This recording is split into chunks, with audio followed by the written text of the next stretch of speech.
All right, welcome to G2 Podcast. This is our second episode, and we are having an event on January 4th. It's called Take Santa Back. Golem, our Juggernaut, will be there. Him and a group of little elves are going to go rogue because everybody stopped believing. So you got one half of the field that are elves as well. They want it to continue on that path, and you got the other half of the elves that are trying to fight to get it back in power. We will also have little goodie bags, little stocking stuffers, and some little miniature stockings for everyone while supplies last. Okay, yeah. Reminder for our tickets for our events. Make sure you pre-purchase those because we will not be selling up till the event day. We will be stopping it 2 weeks prior to that. And get in on there with our Discord as well because we'll have channels for those. So today we've got Lucas here. He was an OG from back in the day. So we brought him on to go over some topics and to discuss something pretty epic in his life. Actually, two events that were pretty epic.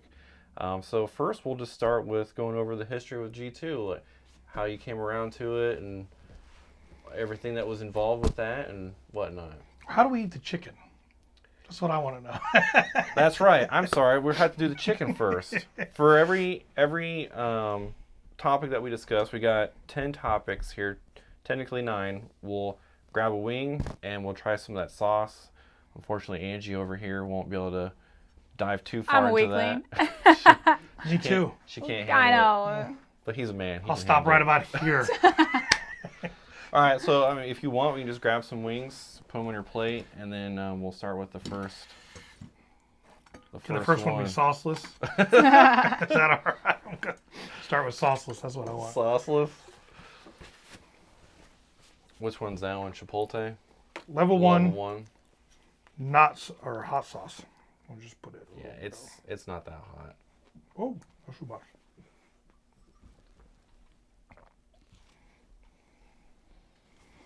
We got some milk and some water, just in case people can't handle it.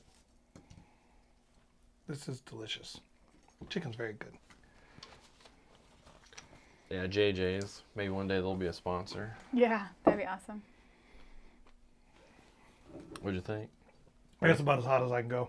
Are you serious? No, it's very smoky. It's got a very smoky flavor to it, but no, it's not hot. Oh, that is really smoky. Yeah. Mm-hmm. It's good. Oh boy. Tangy. See? Wow. It's a little tangy too. I wasn't expecting that. All right, so again, the history with G2, how it all came to be, how you got started, interested, all that stuff. Well, actually, I had to think about it because it was so long ago. Yeah. I mean, my God, Yeah. it's been forever. All I remember, and you have to fill in some of my blanks. So, Darren, you came to me, and you said you wanted to start playing airsoft. There was no G2 or nothing like that. It was just play some airsoft. I had played paintball since I was like 15, so airsoft just kind of made sense, you know, and we got started at a local field, a terrible field, but a local field. And can I say that? And so we showed up, and there was a team there called G2. Now, remember, because it was real weird, because they were super, like, official. Yeah. They wanted to be super official, but Yeah. they were super disorganized. Yeah. So it was me, you, and Matt, right? That was Brian. Brian, was it Brian? Yeah. Yeah. Okay, so it was me, you, and another guy. Well, oh wait, and No. Igor, No, it was Daniel. just you and that was later. It was just you two. Okay. It was just you two. when Cool, you met because with we got Sarge. sworn in. Oh, when we met like- with Sarge, yeah. Like, we had to go to a couple events, and then they swore us in, like, in this garage room. Well, they had a thing where it was like 6 months that we were supposed to be participating and stuff and helping them out, and we did all that. Right. And then like it went past 6 months, and then Sarge was like, "Why ain't these guys on the team yet?" That's right. That's And right. So he kind of like forced them to put us on the team Yep. because Yep. it was.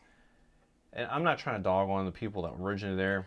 I mean, they did what they could with what they knew how to Oh do. yeah, absolutely. They had limited resources. But I kind of felt like it was more of just like a boys' club where they just wanted only their friends on it, in a sense. That's what it seemed like. That's what it was like. Yeah. We had to pay, what was it, a membership fee? There was something we had to pay up front. I can't remember how much it was, but there was Yeah, money. it was for the patch and I think the shirt. Yeah, patch and shirt. And then, I mean, right away, I remember that Sarge and Darren just hit it off like two peas in a pod. Yes, Yeah. absolutely. You know, and then I think Darren was bringing a vision to G2 right off the beginning that Sarge felt like it should have been headed. But Well, because I remember talking to Tyler, Tyler, that's right. and he was talking about how they wanted to run bigger events and have their own field and stuff like that. And I was like, well, that sounds pretty cool. I had military experience as a combat engineer, been to war. Yep. So, like, I got to do a lot of cool stuff over there. So I was kind of like, well, I could help bring some of that to this.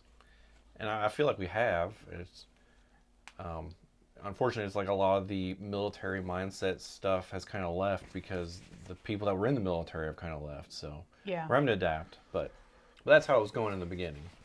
Has it gotten more just recreational? Yeah, Like it's just gotten more Call of Duty. Yeah, Call of Duty. Yeah, I noticed even like the guns are more Call of Duty. They're bright colored and they're Yeah, more so for the indoor, Right. not so much for the outdoor. But yeah, so that was our start. I mean, we got into it, and it started quickly, and it wasn't very long that we were in it. Darren was in charge, Tyler was out, and yeah. Tyler was going off to the Air Force. and it moved super quick. But we had limitations because it was all at one local field. And I think we had traveled and played a few different local fields, Yeah, Devil's Playground. Devil's Playground and stuff Remember like all that. the opposition we would get from when we would try to get people to come to Oh our yeah, field? yeah. I mean, it was like it was terrible trying to pull teeth. We talked about at one point. I think we talked about just doing a traveling event where we would just put on the events and travel and Yeah, go like places, Wilson and West and stuff. Yeah. different fields. So that was a big start to it. But God, that was forever ago. Yeah, it was. Yeah, it was. Yeah. You know, I want to keep talking about this topic because I don't want to switch hot sauces. Can we do 3 hours of this? Well, I mean, we're kind of getting close to the switch here. Damn but, it. Not a cuss, right? Yeah. Mildly. Yeah. But we're getting to the point then where we'd been running stuff at I-70 for quite some time, and we were building everything back up. We ended up with like 60 to 100 people an event near the end Yep. for our night games and stuff, and we were doing the free luncheon, stuff like that, to get more people to come. And I remember the one G2 member, I forget his name offhand, but he was like the French guy or whatever, and he said, "This is how it used to be." I remember that plain Yeah. as day. But then there was the whole debacle with I-70 not being able to keep their field, or because both his parents had passed away. Yeah. Yeah, so there's land issue. Yeah, there was a land contract issue and all that stuff because they didn't actually own it or something like that. Oh no, he couldn't afford to buy You it. couldn't afford to buy it. Right. And then we had the issue with how we got paid. Because he was killing us on the fees. Like Yeah. we weren't making any money. I think we were making like $5 a head, and we were feeding everybody and trying to provide the stuff. Yep. Meanwhile, he's getting $15-$20 in total for everything, so we'd get $5 of that. And his airsoft or his paintball would run almost right into our events. So it was a huge issue for a while there. Yeah, and then you couldn't use like all the field and stuff like. So I mean, we did what we could with what we had. Yep. Yeah. Oh yeah. For sure. And then like he wouldn't tell us like what was going on with it and everything with the property and the Yeah, it was always definitely very hush hush, and we're just like, we're trying to run a business here, and Yeah. we have to know answers. We don't need to know every specific, but we have to know something so that we know where we stand. Yeah, because we wanted to keep doing this. Yeah. And that's when topic 2 comes up. Nope. What do you got? Hot sauce. Let's go, Lucas. We got this. Wait, do we have to eat like a whole wing for You each don't have sauce? to, Okay, no. because I was just like, I You can ate just- like 3 bites, and Yeah, because you can only eat like 3 wings anyways. Yeah. So. yeah. But like you got started into the airsoft thing as well after I got started into it, and I feel like a lot of the people really enjoyed having you there because you're a bundle of joy for everybody. Oh yeah, I mean, I definitely think that when I was around, you know, first of all, I think it was just really cool, like seeing like you guys bond in a totally different way. I mean, you guys have been friends since I was 19. Yeah. Something, you know, A long time ago. So yeah, I mean, we've been friends for a really long time, and then just to see like a different kind of bonding in that kind of way, and then of course, I wanted to be a part of it too because I'm a friend, you know. So it's like, so I was just trying to like make my way and see like where I fit, and it just fit perfectly because I love to love people, and I loved cooking for people, and I loved just being able to hug people, like hug the kids. You know, some of the kids were, in bad situations, and sometimes them being loved by me was sometimes the only love they got. So, there were some kids who would run and be like, Angie, and so that's really cool. But yeah, I definitely found my footing in where I belonged and being helpful and however I could be. I mean, seems to brighten your day up too. Yeah. When you get to do that stuff. Yeah, I agree. Can I say team mom? Yeah, absolutely. Okay, yeah. Absolutely. It was like team mom because you brought the food, you helped organize it. I mean, we're trying to do airsoft stuff, but we didn't have the mental capacity to try to do the airsoft and organize the cooking and the setting up. And so yeah, team mom definitely was like the cornerstone of making sure that people were taken care of and got what they needed every. Yeah. How often did we do it? Once a month? At the time, it was Yeah, once at a the time month. it was Yeah, month. okay, once a month. Yeah. Yeah. So that was for sure that. And then, all right, yeah. So then how you came about to find our field in Battlegrounds? Oh man. So Well, just to preface this, we ended up getting this location because we weren't sure about what was going on with I-70, if he was going to keep the field, lose the field, whatever. And then when we did get this field, he came out and was like, well, I've got a contract on the property with the new buyer or whatever. Like, well, I mean, you had 10 months to tell us this, and you chose to never divulge that information. So Right. Yeah, it just left us in the dark. and then that relationship turned sour because of that. I didn't want us to do the whole selling of goods and stuff. I just wanted it to be a field.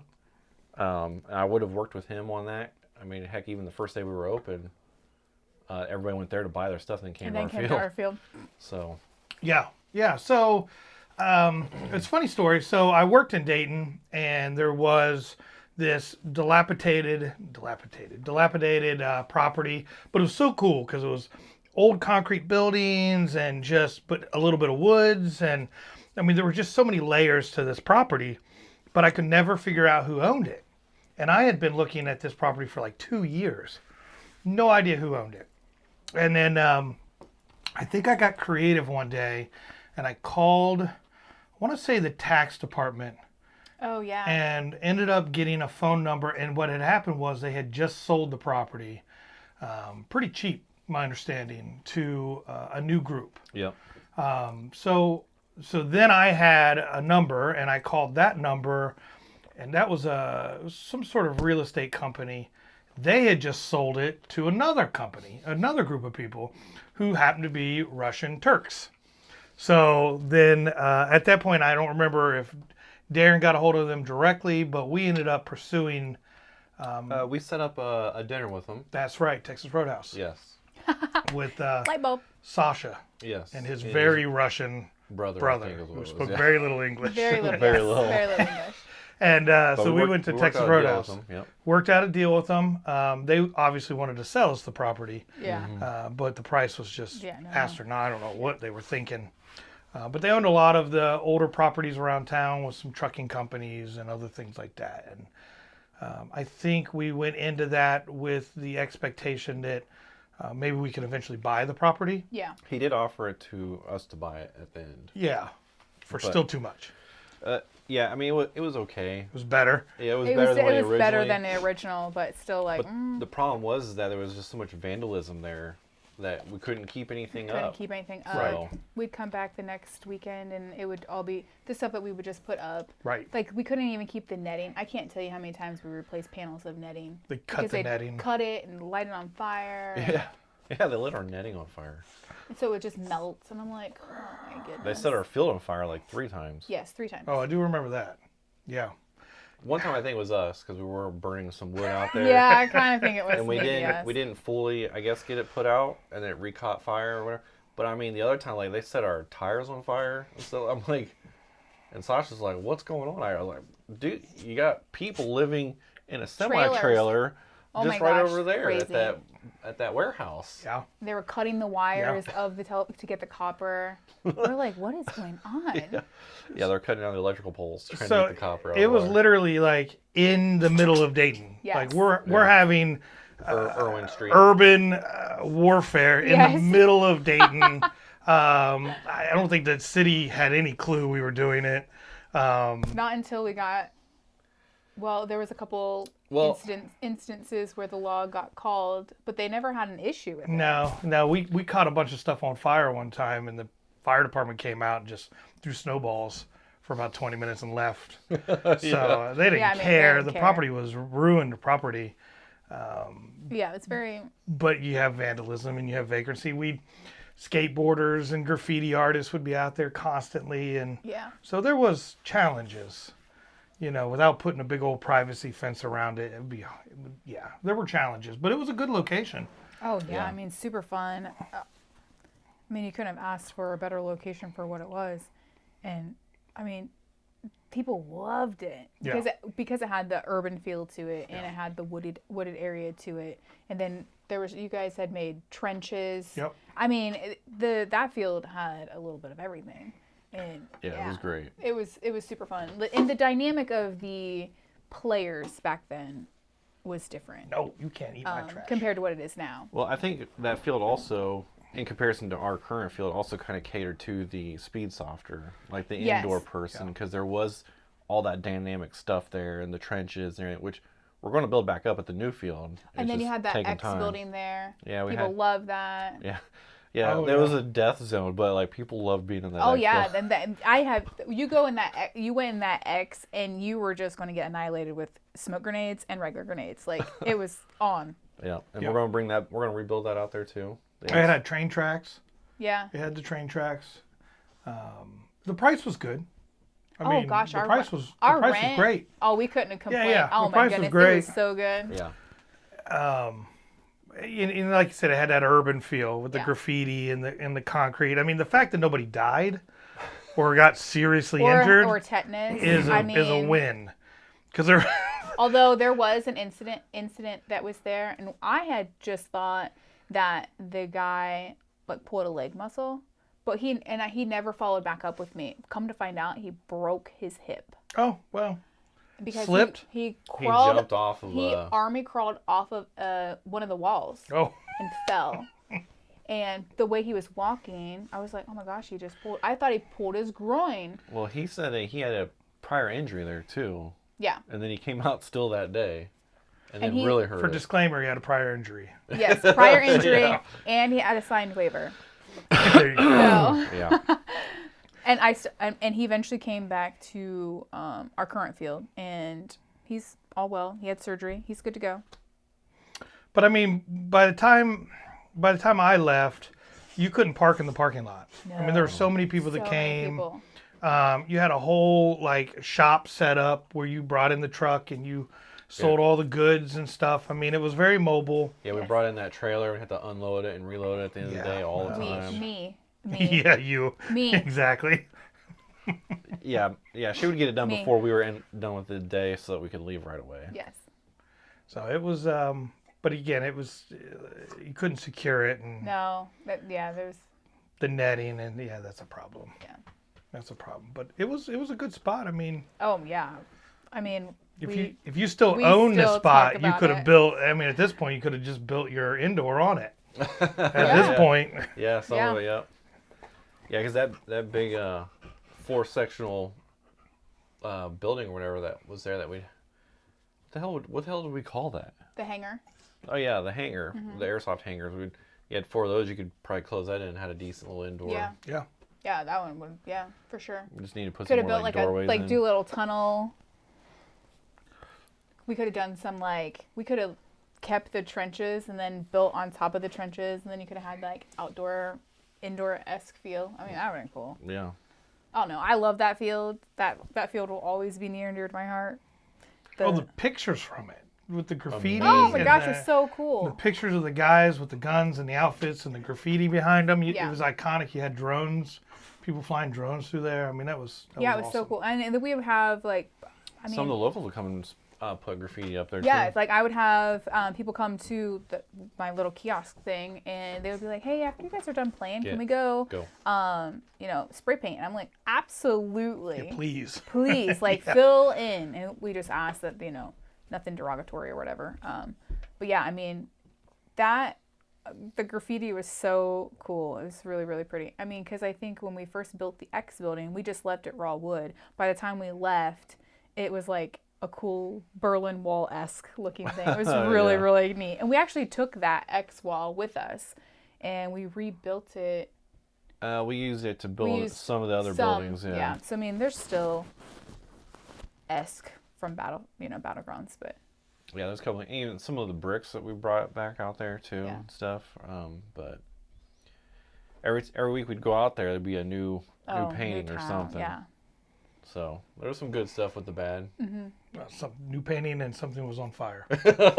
Or we had more people's trash dumped. Like I can't tell you how many trash dumps mattresses got dumped on the property. Yeah. Oh boy, we just couldn't keep up with It's it. still like that out there, except now they just dump it on the roadway.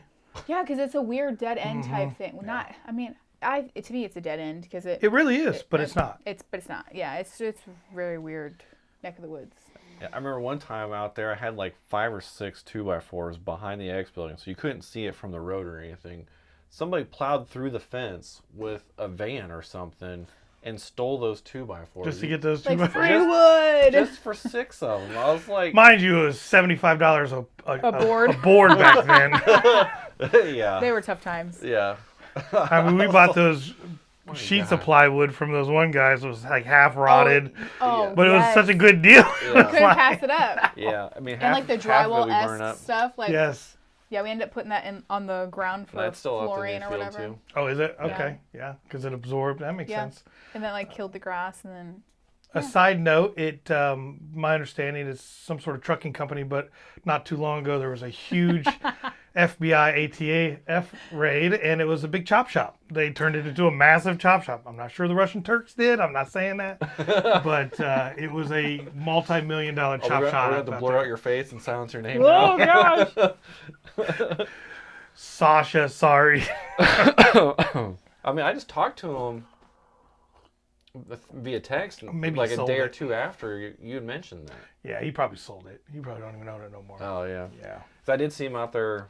Was it like a year or two ago, and he was That putting was up the 2 years fencing ago. around it. Yeah, putting up the wood for it. Yeah. So yeah, I don't know what he did with it. That's crazy. It was a cool place, though. Oh my gosh, yes. All right, Oh my God, here we go. next level. Oh. 3. We got this. I don't like anything that's green. Jalapeno. Green just feels spicy. It'll be fine. Like I said, I don't think they're really that hot until you get to that. Okay, number well 6. you like Inferno. Yeah, see, there's a big difference. I like mild is hot to me. You know, if I get a Dijon mustard, it's a little too. It's a little It's got a too. little kick to it. Mm-hmm, good. All right, here we go. Oh gosh. Oh golly, that just smells spicy. How is it, Luke? Not bad. Okay. I ain't gonna lie. I think the first one, the smoky one, probably had the most spice so far. In a weird twist. Like I'm labeled incorrectly. Yeah, Just it to had mess with you. it had a little bit of peppery to it. This is not too bad. Hot. It's got a little spice to it for me. I don't hate it though. It's pretty good flavor too. Not bad. Which is weird because I really like wasabi and stuff, but to me it's like a quick burn. Yeah. True. Like I'll eat a lot of wasabi and it'll just burn and I'll cringe and then it burns out. But this stuff lingers. Yeah. Hot sauce lingers on us. Yeah, for sure. That's like, it's like getting high and it just doesn't go away. And it's like, stop, it's just got to go away eventually. All right. So topic number 3. Best memory of airsoft? Best memory of airsoft. And it doesn't have to be like G2. It could be like if you went to an event. Shit, that's the only memory I have of airsoft is G2. Well, I Well, mean, of an if event you we went to, traveled to- or Did you? I mean, you traveled to events, didn't you? Oh yeah. Yeah. I'll be honest. found that hole in the wall crab shack thing. That is right.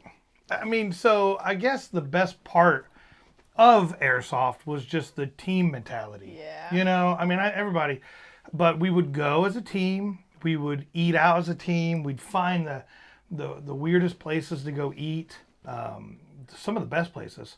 So that was probably the best part of the whole experience. Yeah, I don't think really many people have fun playing airsoft because it's just shooting plastic Well, BBs at one I don't another. know. I think that It's the group mentality thing. I think is the best aspect. The shared of it. experience Yeah. of it. Yeah. yeah, I think if you see a group, an actual group of airsofters, they love the community aspect of it and the team dynamic. But if you see a singular person playing, they are all about the airsoft and the actual game and the gear and the gun and yeah. Yeah, I mean, I just see a lot of people talk about how they more so care to just like go camping in the woods with their friends. Yeah. Is basically what it is. I agree. you know? Yeah, for And sure. Don't get me wrong, playing airsoft is fun, but like the highlight of it is not necessarily like, oh, I went out and shot some people in a building. It was we did something kind of cool and then went out to eat or found this place or camped out or whatever, had a couple beers, etc. But Yeah, I went to Airbnb. I mean, I never went to the events or anything like that. But Darren and I have a child, so I'd stay back and he would go or whatever. But I gotta like bask in the coolness of it because I'm still.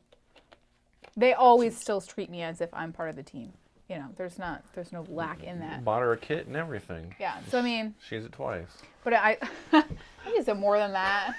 But I still get to like I really enjoy the team dynamic. Like I have a really good relationship with the team members as well. So when they would get back and they would share their stories and stuff, it was really neat to kind of live in that. So yeah, it's really neat. Because I think that's the part of it is, you can go play by yourself, but who you tell your stories to? Yeah. You don't have anybody there to share in the moment when you completely got effed up, Yeah. which And is who you gonna go out to fantastic. eat with?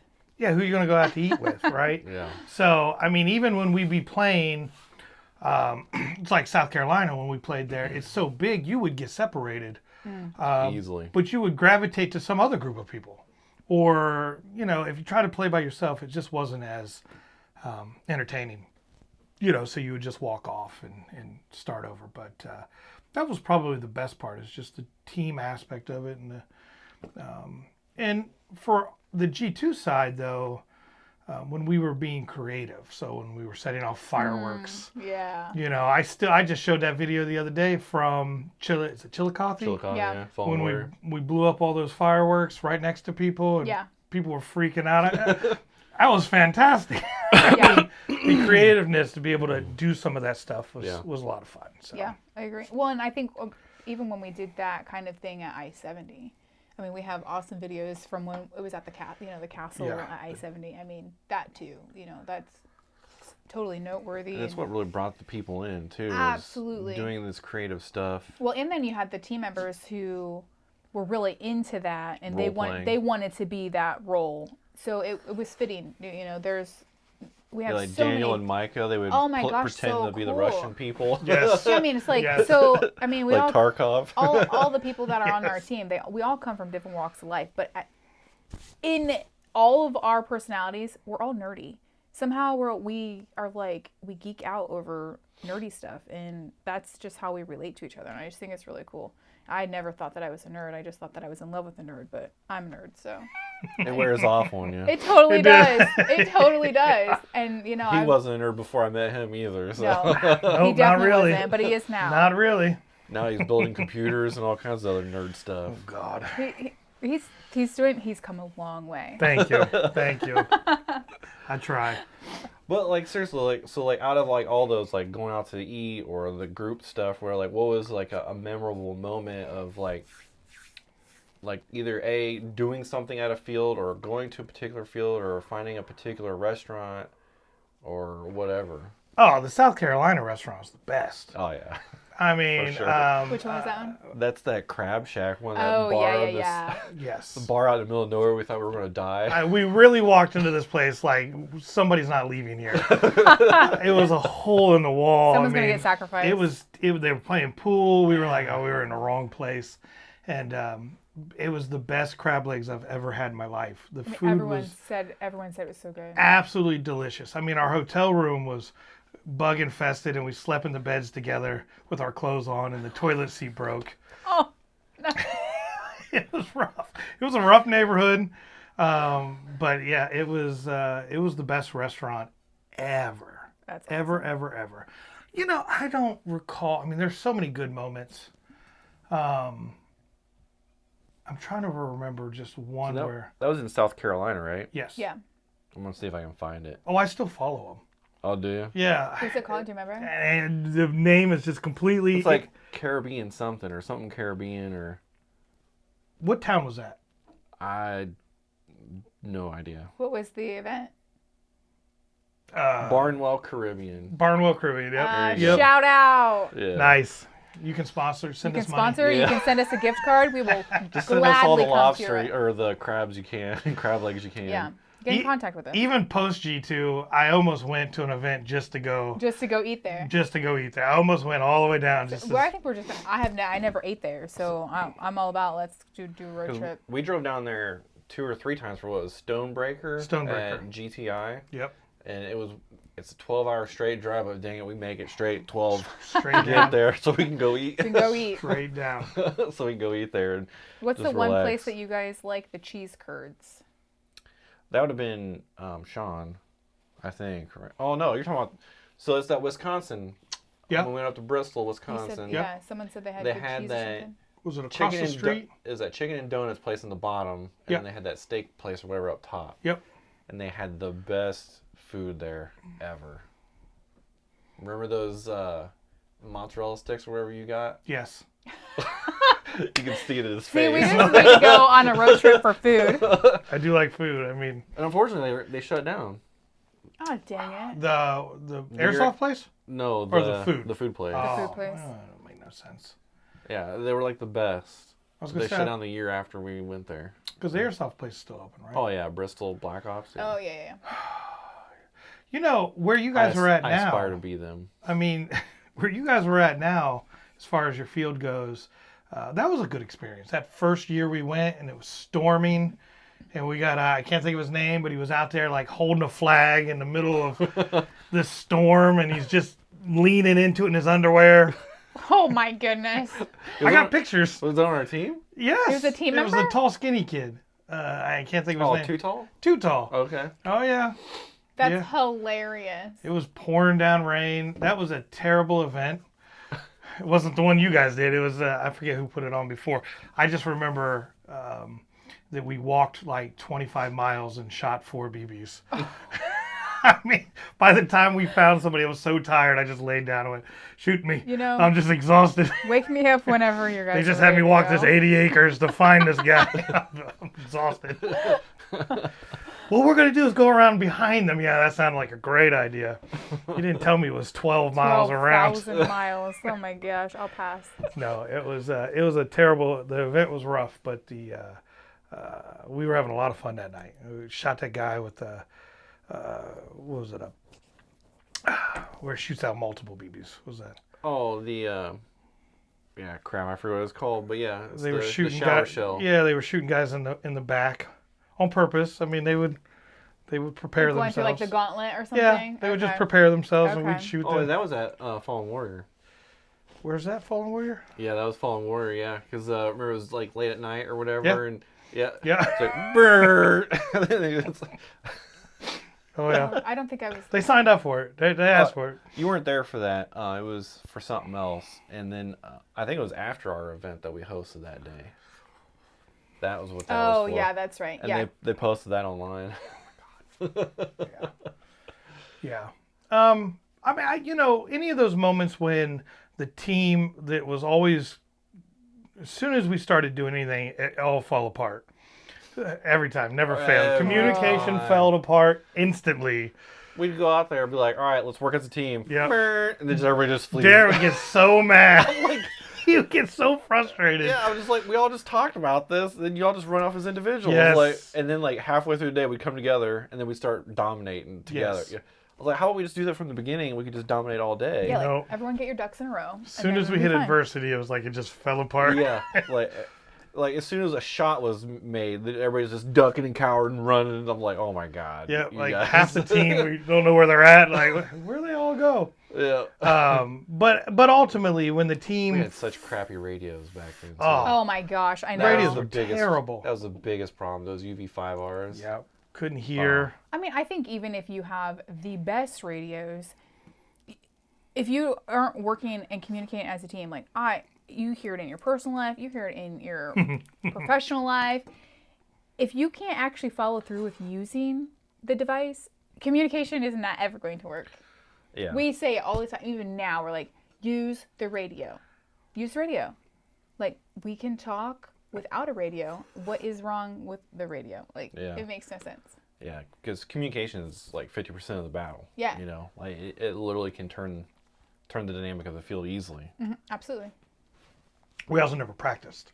We Yeah. That's true. we just I mean, show up and think we're experts, and then 5 seconds into realize none of us know what's going on. Yeah. We're terrible at this.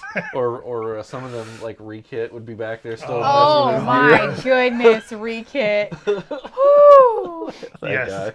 very much. Entertaining. So entertaining. One time, remember he came out, was just messing with the gear and he just left. Didn't even say anything. They were like, Just what, leaving. What happened? Oh yeah, with his little wooden mannequin thingy. Yeah, his Yeah, gear his little stand. gear stand. Yeah, that thing was actually really neat. I liked it. Yeah, I think Marmar's got one. A couple of guys have them now for their stuff. But anytime we came together for a group picture, like we got a really good one in front of the Yes. trailer. In front of the trailer, yeah. And we come together as a group, or as a group, we had a really good hour or 30 minutes on a field. That's probably the best moments, as far as the team goes, for sure. But the traveling was always fun, getting away and doing stuff as a group. Because you came to Brushy Mountain with us, Mhm, right? yeah, we did Brushy Mountain. Yeah. It was terrible. Remember that downhill drive? Oh right my God. So, I'm glad I wasn't there. we go to Brushy Mountain, and it's a prison. So what they didn't think Terrible about, event. terrible event. There's like one way in, one way out, which just turned into a clusterfuck. You had 300 people on one side of a door and 300 people on the other side of the door trying to go through the door. Made no sense at all. None. It's not like we're scaling the wall of the castles. You couldn't. They would yell at you. Yeah, you couldn't. So Don't touch that. Yeah. So whoever put it Safety, on yeah. decides, well, let's a good starting point is going to be right halfway up this mountain. So the first like a day half-hour walk we up the hike up a mountain to start, and we're like, Well, hold on. Was that gonna be the worst memory? oh of my that? God, no, it's not. But, Okay. Okay. but so they say go, okay, so we're going to go, and then we don't actually start doing anything till you get all the way back down the mountain. So it's like, why did we even Remember though, go up the they mountain? released us in waves. Yeah, So like, that's and right. we were like the 4th or 5th wave, so we sat up there for Yes. like 3 hours. Like half Yes. the day was gone. Yeah, that's the day I realized I was way out of shape, and I'll catch up. Darren's like, follow me, guys, and he's taking like through the woods, back trails, and none of us are falling because we're all out of shape. And it's, Luke's like, I should have just been a sniper. yep, I should have just stayed down here and pretended like I was re-kidding, and then slid in after the game started. It would have been just fine. Yeah. Yeah, but then I think the funniest part though was like us leaving when we took that mountain. Oh, So, GPS says go left when we should go right. And what does it do? It takes us over a mountain and down a mountain. We had 14 miles of gas left. Hauling that big trailer on some outskirts. Brakes were roads. smoking red. Yeah, Brakes on your truck and trailer smoking red. Oh, that was. it was rough, but that was probably like one of the best memories of that trip. That Yeah, was a see, good again, one, it though, wasn't yeah. the event. It wasn't the event. It was the aftermath or the Yes. beforehand stuff that is the Yeah. memory stuff. Well, that wasn't the Airbnb that we rented out. That was something else. Because we camped at that one. Yeah, we camped outside at that one. Yeah, we camped in the yard at that one. There was the underground tunnel was pretty cool. Mm-hmm. Inside the prison was kind of cool, but there really wasn't a lot of action going on. I mean, once they put everybody in the yard together, it was kind of fun, but most of the event was spent trying to go through a door. Yeah. Yeah. They just had another one out there, not by the same group. Different group. Yeah, it was a different group. Because the day after that one, they pretty much, I think, closed doors. Just They maybe closed we up. shouldn't be doing airsoft events. Yeah. Yeah. But I guess it went pretty well, but they didn't have nearly as many people. I think 200 people. Well, that would be better. Yeah. That would be way better. You know. And I guess they had juggernauts and stuff to be able to push the doorways. Yeah, because Oh, what that we would were doing. have been a good dynamic. Yeah, it probably would have been all right. what I we were still doing find it not just a working. little troubling that it's 2 doors. It's 2 doors. I mean, Yeah. it's literally You're, like it's going to be a bottleneck, regardless. big prison door and then like a little tiny door. and Yeah, It's it was designed to not let people come in and out without Right, yeah. authorization. Like, Yeah, definitely. That's good luck. that's a prison for you. See, now if it was like maybe a today type prison where you had like a chain link fence, I'd put like doorways that you could unlock. So there's multiple ways of getting in and out, sneaking in and stuff. But this was a brick wall. Let us climb over the walls. Put something for us to, a walkway or something to go over Yeah. top of the walls. That would have been all right. Yeah, or at least on the outside, just so you could peek up and then like shoot people, so they couldn't just guard the door or something. Yeah. because Something to change the dynamic. You got 300 people aiming at a door. It's hard to get through it. Yeah, it was rough. That's like zombie-esque. Yeah, and then you get in there, and then you got basically 4 or 5 doors from the prisons just pointing right at you. So like, even if you could get in, you couldn't get further than the people hiding in the doorways. Yeah, there was no chance. There was no chance. Where else did we play? Wisconsin, South Carolina. I think that was it. In Bristol. Bristol. Um, Bristol has a nice property. Blast Camp. I didn't go to Blast Camp. I was pretty sure you came with us that one I time. don't think I did. Because that Because was. you guys talked about it, but I didn't go. Oh, you didn't go that time? I don't know why. And then there was Sherwood Forest over in Indiana as well. Oh, yeah. Okay. Sherwood Forest, I remember. Splatter Park. Did you go to Splatter Park? I don't think any of us have gone to Splatter Park. Where's that at? That's in Indiana. Kind of near Columbus. Oh, is it in Ohio? Yeah, it's the Columbus one. No, I'm pretty Is it sure paintball or airsoft? They do both. Both. I guess airsoft only on Sundays. Or I something. went and played paintball there. Okay. Yeah. They have I a kind of could've castle. Yeah. Yes. from Yeah, I understanding. played there with Nolan for paintball. Oh, I could have sworn maybe Blooper went. Or maybe he wants to go there. I don't know. Sorry. I can't remember. Yeah. There's a lot of wish list places Yeah. that we want to go to. Well, that's why we're going back to the first and third Yeah. for this year, so we can go back out to those and stuff. Cause Yeah, we've because worked she a said lot. you stopped going. Like We had no traveling, time. team. Yeah, I didn't have any time. And then we would try to schedule some stuff together, but like this year we tried every weekend, So like we had no time to go out. The year before that we were every other, and then people's schedules just wouldn't line up right and stuff. And I was like, okay, well we're having issues with that. Let's try this year with every weekend to see how much better it does. And if I can get a manager to take over some of the days, then we could schedule weekends for us to go, and that was an issue. And so this year we're just screw it. We'll just go back to the old schedule so we can go back out and play and stuff. Yeah, because traveling and doing that stuff was really like the highlight of Oh, Yeah. yeah. It was great. Absolutely. it. That was the highlight. I mean, some of the local fields were fine, but traveling was the best. Yeah. Seeing new places, doing new stuff. Yeah, and you just be able to create that, bonding with the team members. And, Darren and I have always said, for us, they're not just team members; they're family to us. And any of them could call us day or night, and we're there for them. I mean, regardless. Ready for question 4 Nope. Sure. for the hot sauce? Okay. All right, so this one's going to be the worst memory in Oh, airsoft. boy. Memory or memories. Oh, there's probably a few memories. Let's start there. Well, that one smells, Oh, that smells hot. but it's not. Yeah, right. To you. There you go. Thank you. Oh man, I got my tooth shot out. Oh yeah. Listen, this thing right here. I forgot about Let me tell that. you something. We were just walking, again, hiking. We weren't even really doing. We were just hiking, trying to go around some. We were in the middle of a field next to some woods, and some sniper who I'd never ever saw shot me right in the tooth Yep. and cracked it right in half. And it didn't hurt, but it did hurt. Like it hurt, but not, it wasn't the end of the world. Like take me to the emergency room. So I ended up going back once we got back to Ohio. And here's the worst part.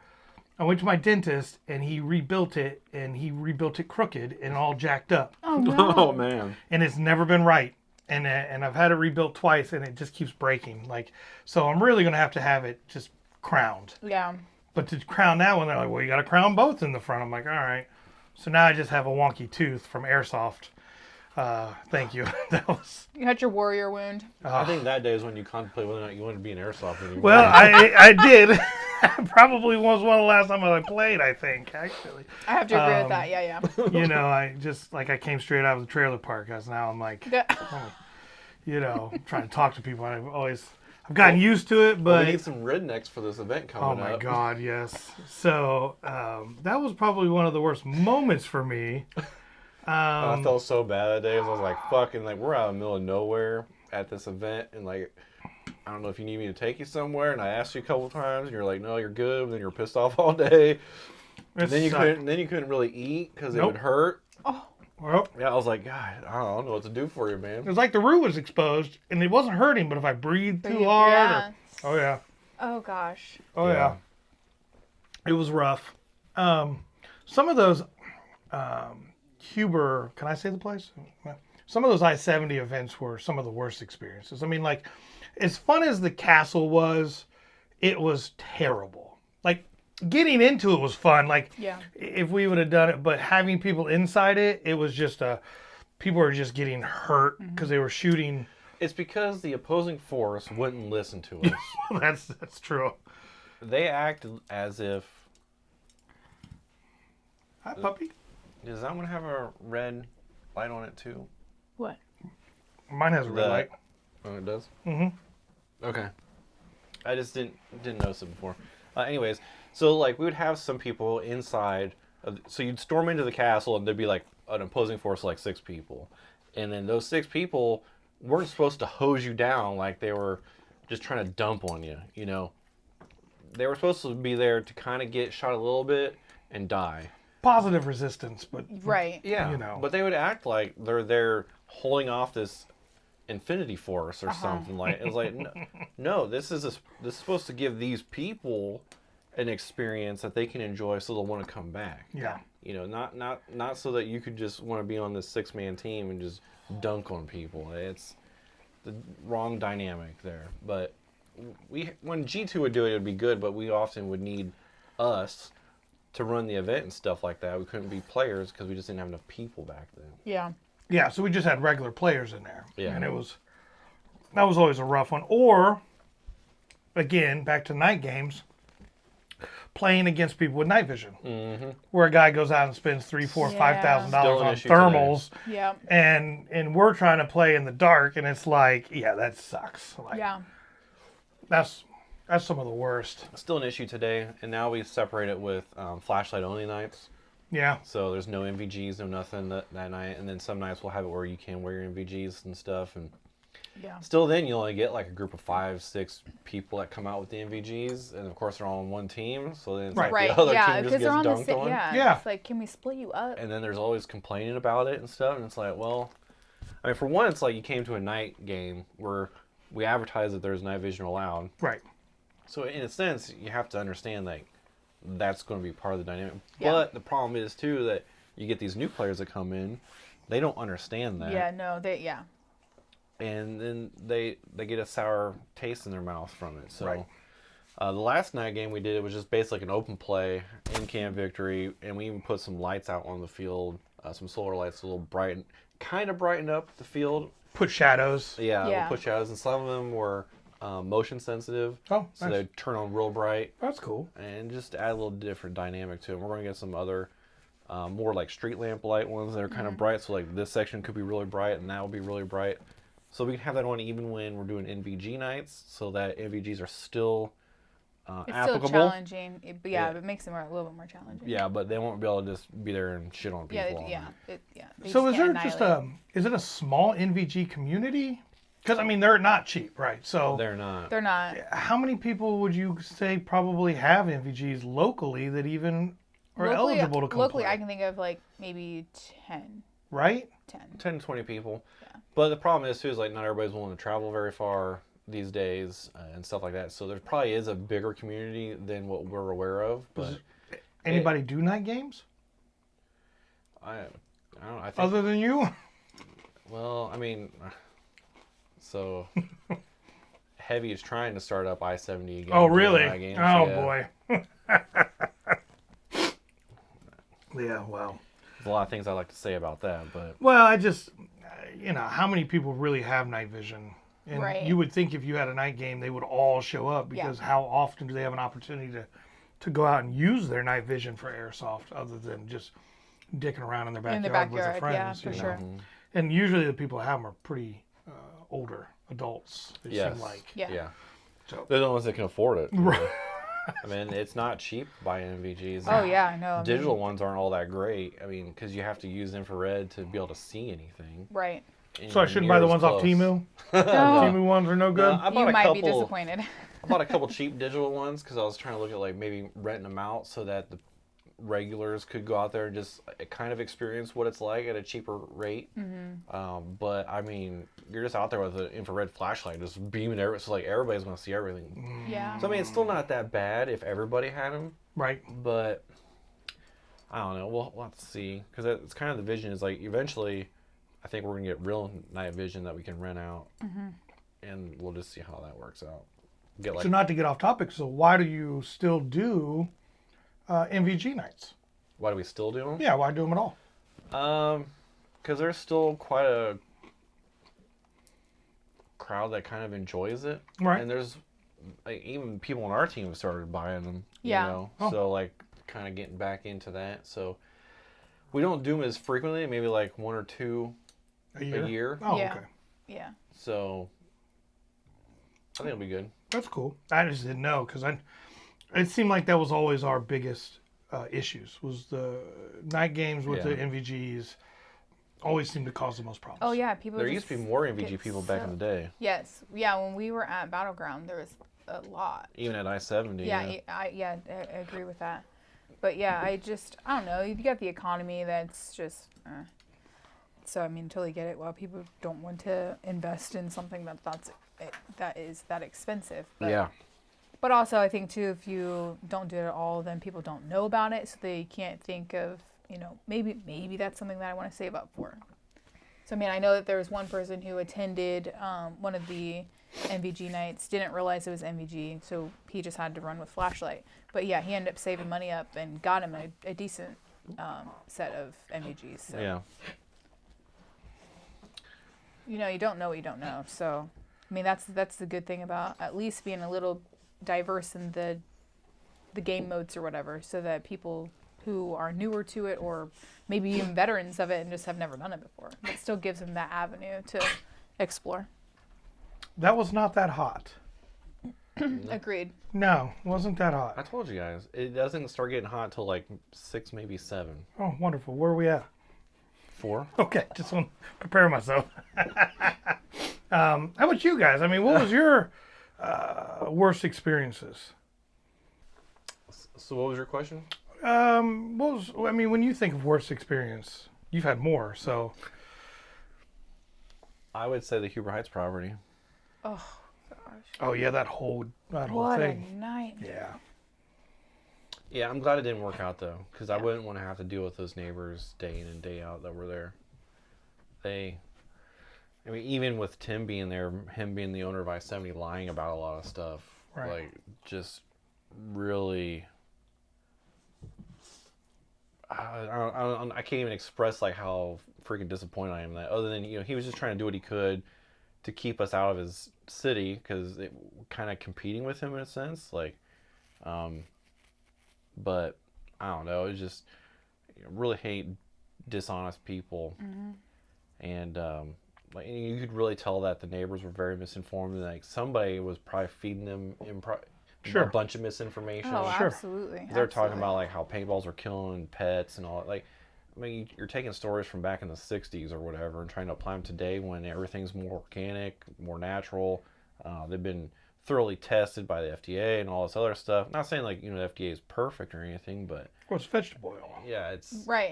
It's cornstarch and It's- yeah. mineral oil and stuff like stuff that you can have. But then, like the one lady was like, well, what if my dog comes over there and eats it and dies? I'm like, in my head, I'm thinking, what's your dog doing off of your property? Right.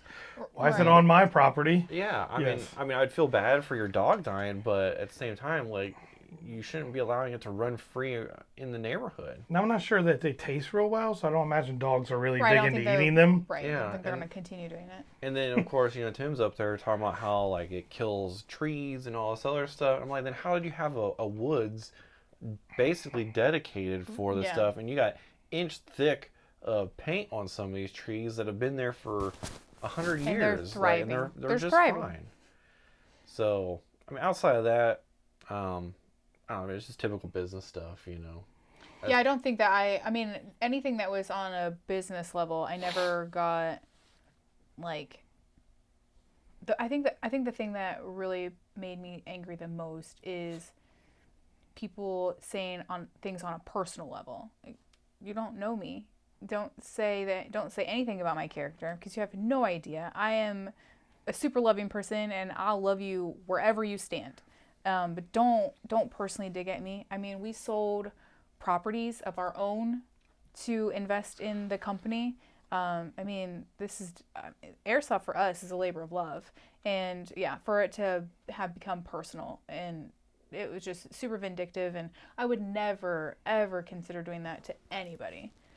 I mean, and I get it; it's business, and I'm sure he did feel that we were trampling on his territory, but that is not at all what our mindset was at all. We were just like, this is a perfect opportunity for Yeah, it. it The just- land was beautiful. I mean, it was a really good location. We thought it was going to be super easy for people to get there. And there was nothing vindictive on our part. Yeah, we're just doing business, Yeah, it was absolutely just business. And if you don't want to take care of your field, you can't complain when another field person comes in and wants to actually do something to Right. make the community better, to make the sport better, all that stuff. Well, you also have to look at the fact that it creates a culture in the area. I mean, so look at anything locally like Miller Lane, for instance, or Yeah. downtown Troy. Anywhere there's a conglomerate of businesses that are doing the same thing, it becomes less of a competition and more of a just creating a culture. Yeah. I mean, if you get an indoor in Huber and you got 2 outdoor fields in Huber, Huber then becomes a destination for airsoft and paintball. So people in Ohio go, Huber's where you want to go. Yeah. And so you bring more business in for everybody. I mean, that's the absolutely. point, not to compete against each other. Sure, there will be some Oh, yeah. competition, but competition makes you better, Yes. and makes you better service. I mean, And improve your field, improve your services, Yeah. Meet a standard other than just, hey, I've got an acre of you to throw some plastic around, and people will enjoy it. They'll come there. Yeah. That's why we have such a cult following, in a sense, that no matter where we've gone, we've brought a lot of people, Yeah. because they know that they're going to get a good experience. I mean, not always. I mean, we do mess up. Oh, yeah. I mean, we're only we're human. not perfect. Yeah. But I mean, for the majority of it, you're going to have a great time. You're going to have a great experience. We're going to have the stuff that you want and all that stuff. by that parking lot that's on the other side of his I actually just took a photo of it yesterday, the other day. the movie theater Oh, parking lot, or gosh. Oh, yeah, you gosh. just put a It's just indoor right sitting there. there. It's never It been has used. never been used. I was They thinking about- built that thinking that like, wow, 1,000 people are going to go to the movies every day. It's Yeah. never used. It's Yeah, well, never- so I was kind of looking into that, like how do you dictate how much parking space you need? And I guess there's like this old rule from way back in the day, like you have to have so much parking space per attendee. Oh, or well, that whatever. probably makes sense per seat. Yeah, and all that stuff, whatever. So like, and it's based on no data at all of why you have to have that and stuff. So I was actually contemplating like calling them up and be like, hey, How could I much, buy that? You want to lease out that parking lot? Yeah, how much you want for that parking lot? exactly. They put that self-storage across the street where the other movie theater was. So, Oh, yeah. yeah, they did a big indoor. They tore that theater down, so that should be funny, though. I thought about it, but at the same time, it's like, man, I don't even know if I want to deal with Huber Heights. I know. No, I right. mean, Then you're running into the same problem. the regulations in Huber Heights were so strict, and then I don't know. Just having to have a board to kind of dictate what you can do with your own business was just kind of. But what a off-putting. departure from our first experience with Battlegrounds, where we didn't ask anybody anything. No, we didn't ask. We didn't call a nothing. city builder. We didn't No. do nothing. No. We didn't call nobody, and we just did it like it was our backyard and we could do whatever we wanted. Well, so that was all because like I had talked with Sasha since he's used to doing like major business stuff, and we were just kind of dipping our toes in that pool. Yeah. I was asking him like, do we need to have a permit and stuff? He's like, no, I've already got the commercial permit and everything He's to do like, whatever oh, I wow. want here. So I was Right. like, okay, cool, we're covered then. So like we're just technically operating underneath him as a business at this place. With insurance, we had insurance. And we had insurance and stuff, but Which know. I'm sure he had none of this stuff. Yeah. Oh no. Probably not. Probably not. I mean, I don't know for sure, but I'm going to say no. Probably not, because like near the end there, he goes, "Did you guys ever get permits to operate here?" And I was like, "You told me you had that stuff. Like, what are you talking about, man?" You had it. Yeah. So, whatever. You live and you learn. So That's funny. Yeah. I mean, we I even learned tried a to call lot. in the city of Dayton and ask them like what I needed to do and stuff, and they said as long as there's a, I could have sworn the lady even told me like as long as they have a permit there, you can operate. And I'm like, okay. Maybe she misunderstood my question or something. I don't know, but. But the nature of the business is like shooting realistic looking guns at each other Yeah. just creates anxiety amongst local population. Yeah. You know, so I'm just surprised like what a difference between one field and going to Huber where it's like this huge controversy. Oh yeah. You know, I can think of a lot of other things in Huber that are issues. And, Oh, for sure. And like that to me, I'm like, really? Yeah, because I think one of the biggest issues that they kept saying was, "Well, you guys are just gonna leave your trash all over." I'm like, what? Yeah, they act like we were savages out there. Yeah, I wanted to be like, what do you think that airsoft and paintball is? Because there's no trash really involved, and there's things called trash cans. Like, we'll make sure they're out there. And then they were trying to talk about like how these BBs will last 100 years out there. Oh, yeah. Like they're biodegradable for one. let me ask you this question though. Do you ever think that that's because that's the city of Dayton's experience with Timms Field? Where it's always trashy. You go out there, there's trash everywhere, BBs and maybe, I paint don't everywhere, know. and that's what Yeah. they've come to Yeah, maybe. expect. Maybe he created that type of standard. You know, I don't know, I but don't he's know. even got a pond right next to him. What you would think they'd be able to like, the city would have some data then on what it's like to have a field there, and it seemed like they didn't have any problems with it other than like the fire stuff from what happened out there. Because like they were like, well, looking at your website, you know, all your pictures and everything, oh, you got all this smoke everywhere. It's like, yeah, they're smoke grenades, like. legal smoke grenades. Yeah, and like they dissipate after like 100 feet. You know, what I mean, like you can't. Yeah, you'll even- never see it You'll on your never property. see it. You know, if you step off the property. So, I don't know. I mean, I'm glad it worked out because now we got Hidden Spring Ranch. Right. But you know, I mean, it is what it is. So, I'm glad it worked out that way. Because man, can you imagine if we did fight that and then was there and then we have to deal with them calling the cops Oh my every. gosh, that would have been bad. Like they'll find like one person who's being a tool and shot a BB and it landed on their property and they'd be calling the cops on us. I or mean, something. just owning it the short time we did, we got umpteen letters because our grass was too long, and I'm like, what is going on? Yeah, I was like, I mean, the I'm mowing grass it was- exactly like the farmer that was Right, there. like we You never we were, bothered him.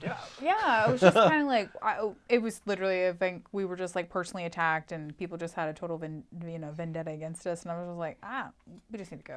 Is that like buying property and finding out that the storm drainage system needed to be updated and they didn't make the original owners, but when you buy it, Well, all of when a you sudden buy it's it, your yeah. problem? Yeah, also now it's an issue. Yeah. Gotcha. Now you're flooding my field. Yeah. Yes, okay, so that makes Oh sense. gosh. They couldn't attack the farmer. He was too juiced in, but they could attack these new people. Yeah, I mean, even that buying the property was a pain in the ass because, like, come to find out there were hidden fees and stuff that our Oh gosh, realtor never yes. even told us about when purchasing that property. Because when agricultural land is being farmed, it's in this farmers program, and like I knew that I had to pay tax on it and stuff, but they didn't tell me that I had to pay on it for like the past 5 years or whatever. I was like, "Are you kidding me?" Like I would have talked down the price on that property even more than to cover that because I think we had to spend out $20,000 Yeah. on No, 22,000. 22,000 on just the tax, the back tax. Like, why am I paying the back tax Yeah, I We didn't, for a didn't own farmer? I didn't own the property. Yeah, we didn't own Yeah. it then. Welcome to the government. Yeah. Taxes. And then they were asking too when we went to buy it, like, were we going to take it out of the farm program? So I was like, well, I don't even know if we can get the permit yet, like, to operate here. It's like, I don't know if I want to. Like, well, you have to decide now. And I'm like, then yes, we're going to take it out. Should have kept it in. And then, Airsoft cornfield. Yeah. and yeah, Just have at it, boys. There's a cornfield. Cornfield. There's a big flag up in the middle. We're just gonna Yeah. mow. But it was overall a pain in the ass. Oh Yeah, my it was gosh, definitely. a nightmare.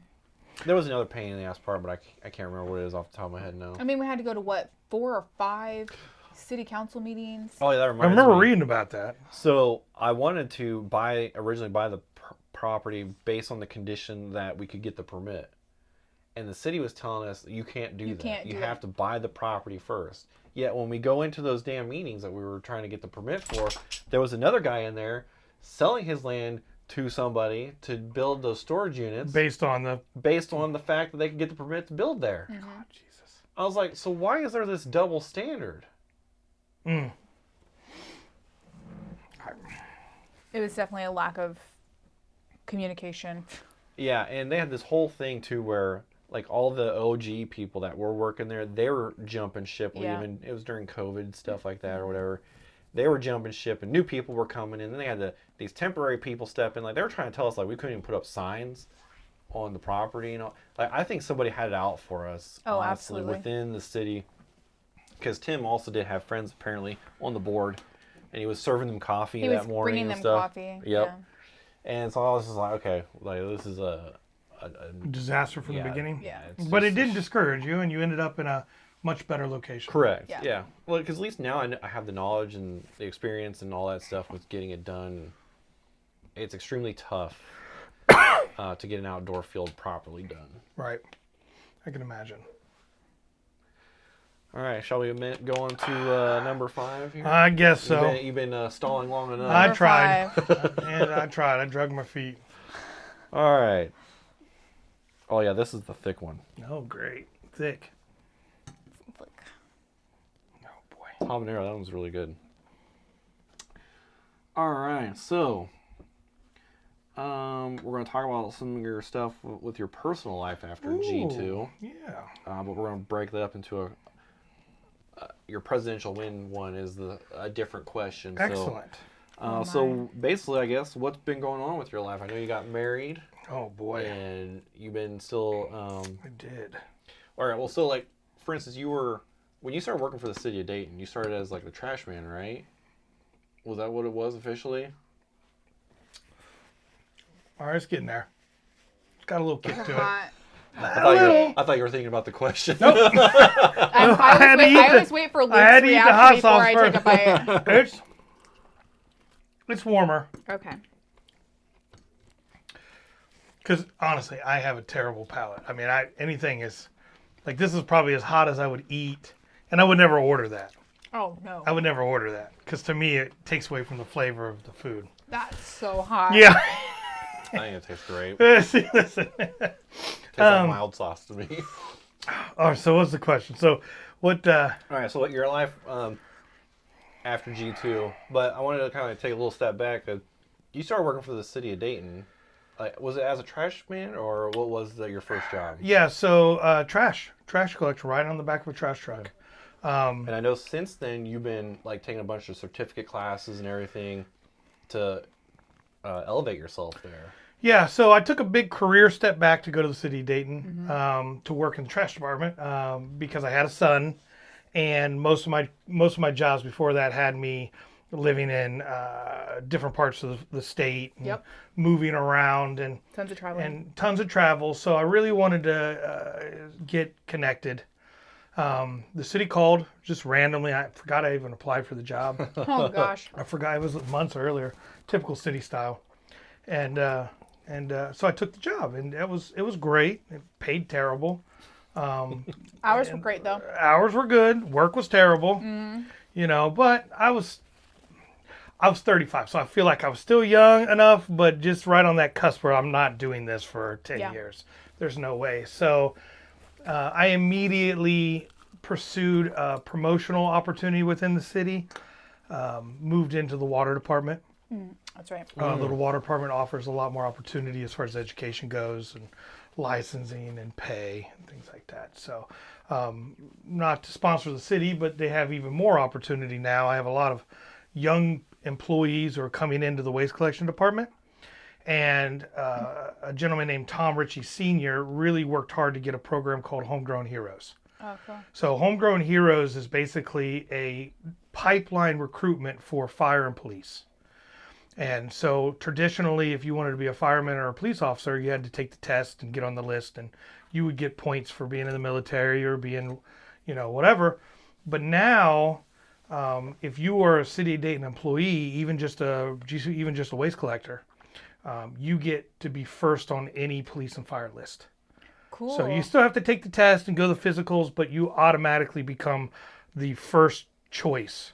So if the first class is, say, 25 people to the fire department, and there's 20 homegrown heroes, all 20 homegrown heroes automatically get to be firefighters. Well, that's cool. Nice. Yeah, it's fantastic Nice. for them. Which, if that had been there when I was 35, I probably would have went that route. Yeah. Now, I had an opportunity when I was 40 or 41 to go into the fire, but by that time I was getting a little long in the tooth. Except for this tooth that got shot out. Got a little crooked on the There's a tooth little there. crooked Got a one that got crooked. shot out, but the rest of it. Got a little name to it. So the city has been great to me. The city and the union's been great to me. The union did a lot of free, and it's always evolving. But for a long time, we had free college. So I pursued and got my associate's degree through the union. Awesome. 100% free, online. There you go. Awesome. Thank God for ChatGTP. But yeah, that was nice. And now I'm looking at a bachelor's degree as well. I don't think it's free, but it's definitely heavily discounted. And if it's city related, the city will also kick in, I want to say it's like $5,000 a Nice. year or something towards your tuition. Heck So yeah. there are opportunities, and it was a good move for me. I mean, before that, I did management stuff and companies. I mean, you see what happens with Big Lots recently, and a lot of these companies, they go out of business, and if you're a 50-year-old manager, there's not a lot of opportunity in retail, Yeah. So it was nice getting into something that had an actual career path. Good. And so that's what I pursued. And then we did the Battlegrounds at the same time. Yes, Yeah. absolutely. Yeah, you were doing a lot at that time. And then you had, whenever we were at Battlegrounds, you had Matt Angela. So I did. She was Yeah. my neighbor. She was my neighbor. So COVID hit, and she was a captive audience, so she couldn't get away. yeah. And she was stuck at her house, and so I was able to pin her down and Stockholm syndrome. Stockholm syndrome. She got used to seeing me all the time, and all of a sudden just couldn't resist me, apparently. So we met, and up until that point, and you guys know I'd never been married for whatever reason, and just never really met the right person. Yeah. And then she came along and she hit all the right chords. You know what I mean? And so that was the pursuit. We went there. Awesome. Yeah. So anything outside of the marriage and your work career excelling that, like your son's Yeah, getting Nolan. old. Yeah, how Nolan. old's Nolan now? So Nolan's 13. Yeah, So He's on the basketball team or whatever. he plays basketball. He did a couple years of football. Tip. There you go. He didn't play any. Oh, Shout out to the coaches that only play their sons. We know you know who you are. you know who Imagine you are. that. He didn't get to play any, so fortunately he stuck it out. But it wasn't fun for him. He is now living in Tampa, so he just left again today, actually. But he comes and goes. Good kid. I mean, good grades. Plays basketball. I did all right. His mom, gets a lot of credit because but he's respectful and he's nice and. That's good. Got my computer hacked the other day, but what 13-year-old kid doesn't get your computer hacked? That did happen. I mean, for the most part, though, it has been a pretty steady, my wife started a business, I started a little business that I haven't done anything with. I own it. I haven't done anything Hey. with it. Just Step one. Step one. I've owned it for about a year now. I haven't done anything with it, but it's there. What is it? So it's called it's basically a can to curb trash service. Kind of goes back to my trash days, Oh, and the fact that I hate taking my trash in and out of my own house. So Essentially for So now $2 you're gonna a do it week. for everybody else. $2 a week, you'll come and take their cans to the curb and bring their cans back to their house. Yeah, That's a good idea. I know. I think I've heard of that before. And then you don't have to worry about. I didn't create Dang the it. idea. It was, you know. I can't tell you how many times when we lived in town and I would be like, dang it, I missed. I forgot my trash day. And now you got to wait a whole week. Yeah. And it's dang things plumb full. For $8 a month, you pay somebody to come do it, and you don't have to think about it. That's great. So, haven't found the time to dive into it yet. I mean, you know, got married, went to Italy. Italy was nice. Ugh. Oh yeah, Italy Yeah. was real nice. Costa Rica. So we've been doing some traveling. Went to Good. New York and Maine, and just got out a little bit. So with Italy though, I kind of heard it was a little like trashy there. Is that still a true thing, or is they cleaned up? pretty Not well. So it's different for them than us. Like going back to the trash service, when you're driving, like they just put their trash out on the street in bags. Like Oh, okay. Oh, okay. you'll be in like a, I don't know what you would call it, a plaza type area where people, you know, there's no cars, just people are shopping and stuff like that, and they have beautiful statues that are probably hundreds of years old right in the middle of the plaza. And then if you get up early enough, there's nothing but trash piled up all around them. Because the restaurants just take all their trash out there. And Maybe then that's what people are talking about then. you would see it. It's visible. We hide our trash better. But they would have they would just come through and pick it all up every single Okay, day and stuff like that. But graffiti, there was a lot of graffiti, more so than what I normally see. But you couldn't get past the culture.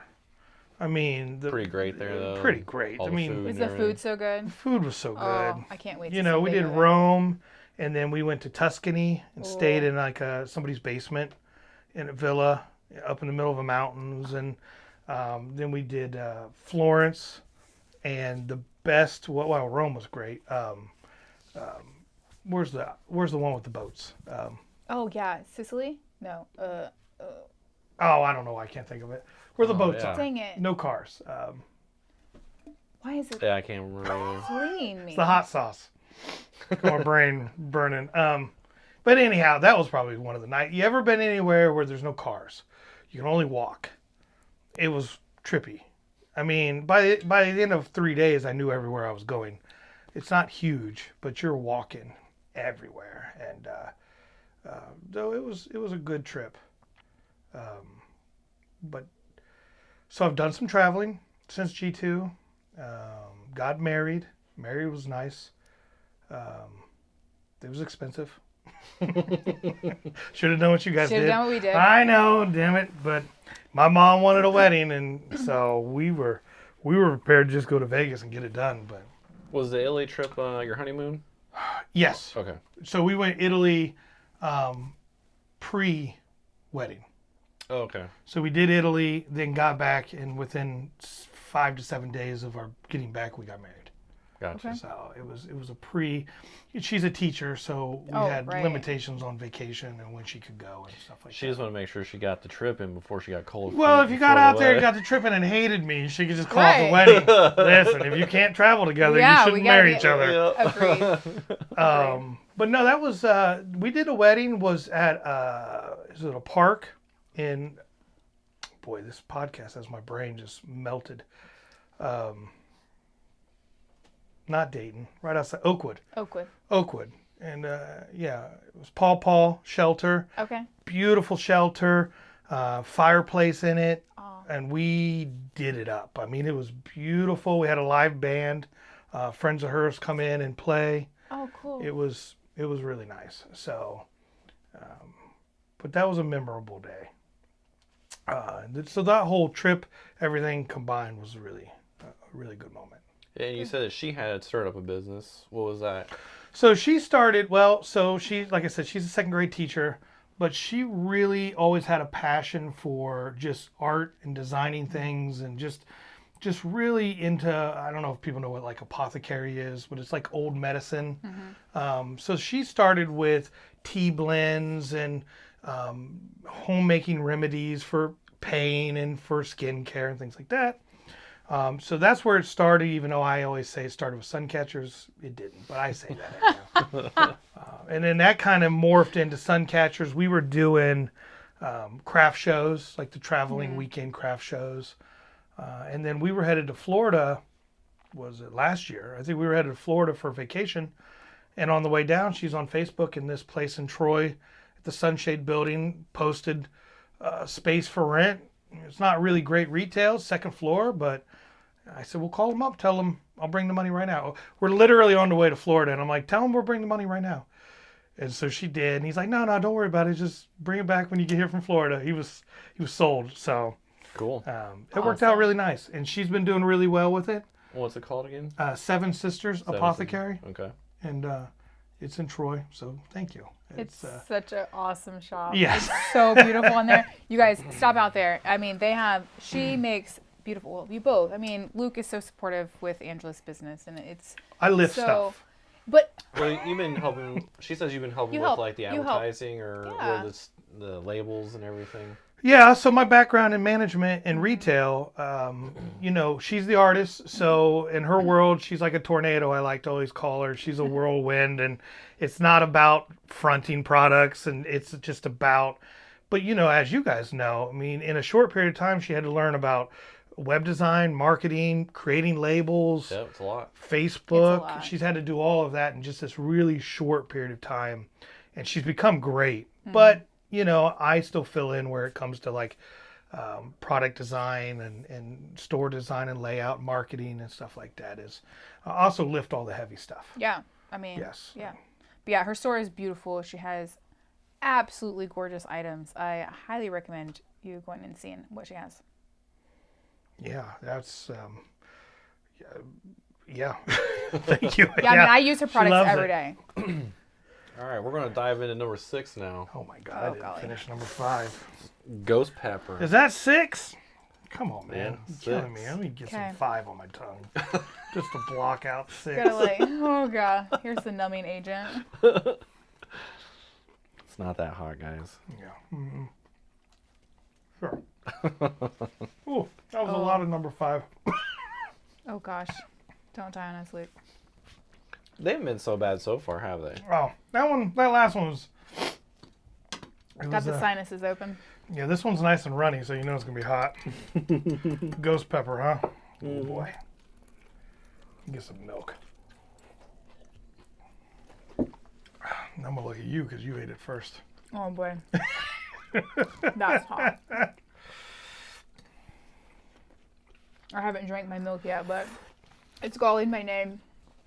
I'm pretty sure that's when I drank straight last time. Oh no. You drank it straight? Oh my God. Thank you. And I was like, man, this ain't hot. Drink it. So Yep. Nope. go.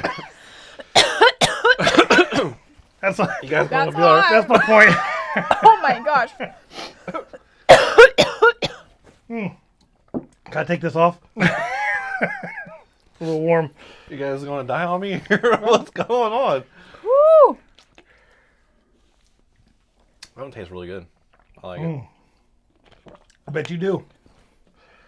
I'm put some on the other side. I can't taste anything except burn. Like it burns. Yeah. Why would anybody eat that on purpose? Who does that? Who willingly does that? Like it literally feels This like I guy? have a rug on my mouth and it's on fire. Yeah. This is definitely warmer, but I think the habanero one tastes the best. Like the left side of my tongue is gone. Oh, like oh, that's oh golly. We haven't even gotten up to the wild sauce I yet. know. Mm-hmm. I'm aware. I don't know how Conan O'Brien did it. Well, everybody's tolerance is different. Just hold the milk in your mouth on your tongue, Luke. It helps. Venice. Venice is the place. with the- Venice. Venice. Hot sauce kicked it back in. Venice is where Kickstarted that memory. it did. It did. All right. So number 6, with your career at Dayton, you had a pretty historical win here. Whew. Yes. Now's the time to talk about it. Well, you got snot run out your nose. Yes, and you know what I can't mean? feel your tongue. Whew. I mean, perfect timing. So Luke here ran a campaign, and he won with what's his name? a gentleman named Podesta Calhoun. All right. You can just take it from there and explain what it is that you ran for and all that good So, stuff. so I'll give you a little backstory. I was a union member. I've always been a union member since I went to the city. We're a union shop. And even though Post Janus has given us options, I always felt that, my contract and the money I made and the benefits I had were a result of what the unions had done. And, so I was always a member. I had no problem with that. But I wasn't active, admittedly. I didn't go to the meetings. I didn't pay much attention. I just did my job. And if I ever got in trouble, they would be there for me and they would negotiate my contracts. Love it or hate it. So COVID hit. And when COVID hit, some of our leadership that was there were retiring and getting out. And me and some of the guys that I work with decided that we wanted to get more involved. We felt that with COVID, there were opportunity for the unions to step up and be more active and take advantage of the situation to really start fighting for some of our rights that the government we felt were easily taken away from us with the stroke of a pen. And so we got more involved. We started going to meetings. We started having conversations. Well, that led to me running for what we call a chapter position, which is essentially I would be the guy. I'm elected to a position that has to represent employees when they get in trouble. I sit on the negotiating team for the contracts and things of that nature. I hadn't done enough in the union to feel like I had earned the right to just try to slide in at, say, like the presidential level. To me, that is a step where somebody who was involved in the union deserves to move into that, And we all understand that these things can be somewhat of a popularity contest. So, absolutely. A super popular person could come along and win that position, but not really deserve it or have a clue what they're doing, which is fine. But so I ran for chapter and I was there for 3 years, and people tell me I did a really good job. So, I like to think that I'm in the business of communication more than anything. I'm there for people on their worst days. I sat on the porch with a guy that had worked for the city for like 45 years, and I helped him fill out his retirement papers. And he was being forced out, and it wasn't great, but at least somebody that actually cared about him was sitting there. I had worked with him too. Yeah. Instead of the city, sending him some sort of disciplinary action, they were essentially pushing him out the door for health reasons and things of that nature. Which, it happens. But How old was he? 80. I want to say he was like 83. Oh yeah, man, he's going to enjoy the rest of his life. Yeah, that's the thing. Once you reach a certain point, there's no retirement benefit to continue to work. Right. So just need to go and enjoy the rest of your life. I'd actually negotiated with the city to where he could come if he wanted, and he could literally, as a non-employee, he could come on the yard and sit with people and drink coffee in the morning and hang out if that's really what he wanted to do. Yeah, that's nice. So, but that was one of the things that we did, and I did that for 3 years, and I extremely enjoyed it. But at the end of 3 years, my position was up for re-election. I don't know if anybody was going to run against me or not. Probably not. But I took an opportunity to run for the next step up. Mainly because from where I was at, I was limited by powers above me. And my ideas were stifled. I could only do so much, and I only had so much ability. So I had to live in the world that other people were creating, and I had some disagreements on what we were doing and the direction we were headed. So I decided that I was going to run for it, and I was going to, instead of complaining about it once again, I'm going to put my name where it belongs. Yeah. Fortunately for me, I had some really good opportunities. Podesta Calhoun, who was the current vice president, decided he wanted to run with me, which was fantastic Yeah, because that's awesome. that man knows everybody. Everybody. He was the VP for the other. He was the VP for the other person, yeah. So, and we had a lot of great conversations about the direction we should be headed, some of the big issues that we're having, and how we can address those. We just hit the right stride and had the same vision, and it just kind of worked out really well. So Good. So awesome. so we campaigned, and it was not fun. I mean, what do they say about? I mean, they say a lot of things about politics, but everything they say about politics is true. Oh yeah. I mean, there are no rules. It is not enjoyable. I mean, I spent a lot of money to run for a non-paying Yeah. elected Elected position, yeah. you know, and I put up a billboard, which was the first time in the history that anybody's ever put up a billboard. We just did a lot of new stuff just to. Well, that's the thing about you. You always think outside the Oh box. my gosh, you want to come up? If you need an idea, he's your man. Yeah. Like, I mean, He knows how to think outside the box. He remembers like all this marketing management stuff that other people have done to like finagle ways to grasp people's attention. yes. Well, we put up a giant billboard, my big face, and Podesta's face on it. But we put it right across the street from the Dayton City Yards where everybody works. So hundreds of people work and see that sign every single day, you know. Which is genius. I'm surprised Perfect she location. didn't think of it. Well, there was a sign right above it. She could have bought and put something clever above it pointing down at me. Would have been fine, you know, touche. Would have been hilarious. We bought T-shirts with our faces on it. So one of the things we did, not to get too much into the weeds, but we took one picture and we just repeated that picture on everything so that people became familiar with it. Right. It was on every flyer. It was on every button. It was on everything so that it was just, by the end, it was just ingrained. Mm-hmm.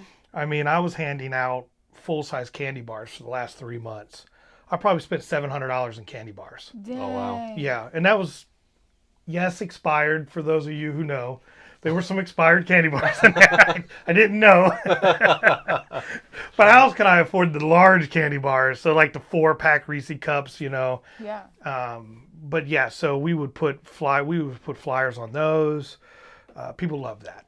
So, but the biggest thing we did was we started getting out and talking to the other. So one of the things about our union is it's unique as opposed to a lot of unions in Ohio. We're one of the only unions that have what we call chapters. So like Dayton is the local 101, but we also have 28 sub-chapters who we're also in charge of. Mm-hmm. So like as a chapter chair, I was in charge of my chapter. Oakwood has a chapter, UD has a chapter, RTA has a chapter, but we are all under the umbrella of 101. Okay. If you come to Troy, Piqua, Sidney, they have their own local. So TIP is its own local. They don't have any chapters. So ours are a little bit more unique. We have about 2,000 members local wide. And then Dayton as a whole is the largest region in the state of Ohio. Wow. So we're pretty influential, which is one thing that I feel we've lost is that acknowledgement of how big we are and how much power we really do have and how influential we can be because we now all live in our little bubbles. And I think the union has not done a great job at communicating that we're part of a bigger entity. Yeah. So, you know, so that's essentially why we did it and why we got into it. I've been doing it for 2 weeks, and it's a lot of work. It is a lot of work. Yeah, well, congratulations on the win, though. Oh, thank you. That's pretty awesome. I never doubted it for a second. As soon as I found out he was running, I was like, oh, he's got it in the bag. Yeah, well, it took about 72 hours to stop responding to all the congratulations. So once I got past that, then I could start, you know, doing work. But it was fun. It was great. Once it was over, it was over. I was glad. If I never have to run for election again, it'd be too soon because it is a lot. I mean, I don't know how people do it for a career, you know? Yeah, pretty just wild. hearing the stories that you said, I'm like, oh my gosh. Oh, yeah. And there's nothing nice about it. I mean, Right, people yeah, lie. it's People make up stories. I mean, you It's like high school. it's like high school. If you ran around and tried to put out all the fires, not to get, like I said, not to get too much into weeds, but I mean, I was called a lot of things that I'm not, Yeah. you know, but you can't worry about all that stuff. Yeah, no. And you can't retaliate because if you retaliate, you look petty, Yeah. you know. Somebody put a video out and they claimed that I had broke into their office. Oh, and, gosh. and you know, I had I never broke into the office. I had a key to the office. I had access to the office. I mean, it was total BS. Yeah, absolutely. But again, it's like you can't sit. You find yourself spinning in circles if you're trying to run around and explain to everybody. You just ignore it. You move forward. Yeah, you definitely have to pick your battles. You pick your For sure. battles. So sure. that's what we did, and quite well. It was quite a nice victory. My whole team, 14 people, won. That's So everybody cool. on my team, we all run individually technically, so you don't have to vote. You could have voted for me and not Podesta, or you could have voted Podesta and not me. But my whole 14 people won very handedly. Oh wow. So I don't remember you saying that. That's pretty crazy. Yeah. So you pick your main leadership is 5 people, and then you have 3 trustees, and you have 6 members at large. I think that's 14. And correct me if I'm wrong, but so you run kind of as a group because, some of my great members at large and my trustees are clerical, Right. and I don't know clerical people. So they're going to bring people to vote for them that are also going to vote for me.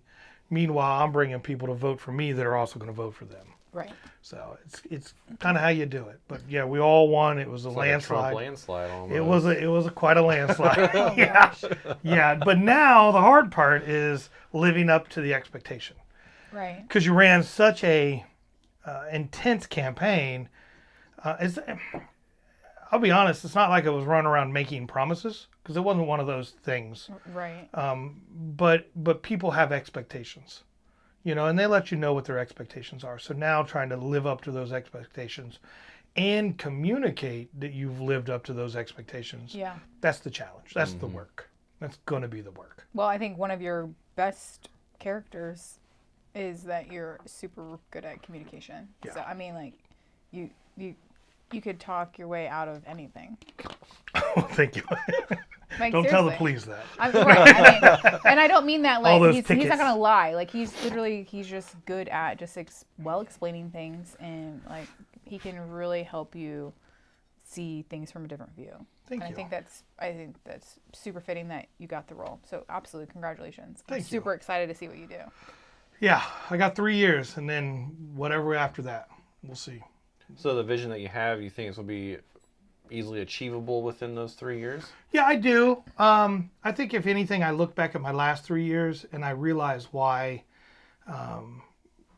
politicians stay in roles for a long time. I mean, I look back and I think, man, what did I do? And then I sit there and I think, okay, I did all these great things but there are all these other things I wanted to do that I didn't do. So from that, I think I've learned I'm going to approach it a little differently this time. Also, not being a chapter, you're not day to day. So on a day to day, I'm not going to grievance hearings. I'm not going to disciplinary hearings. I'll have more time to focus on big picture problems.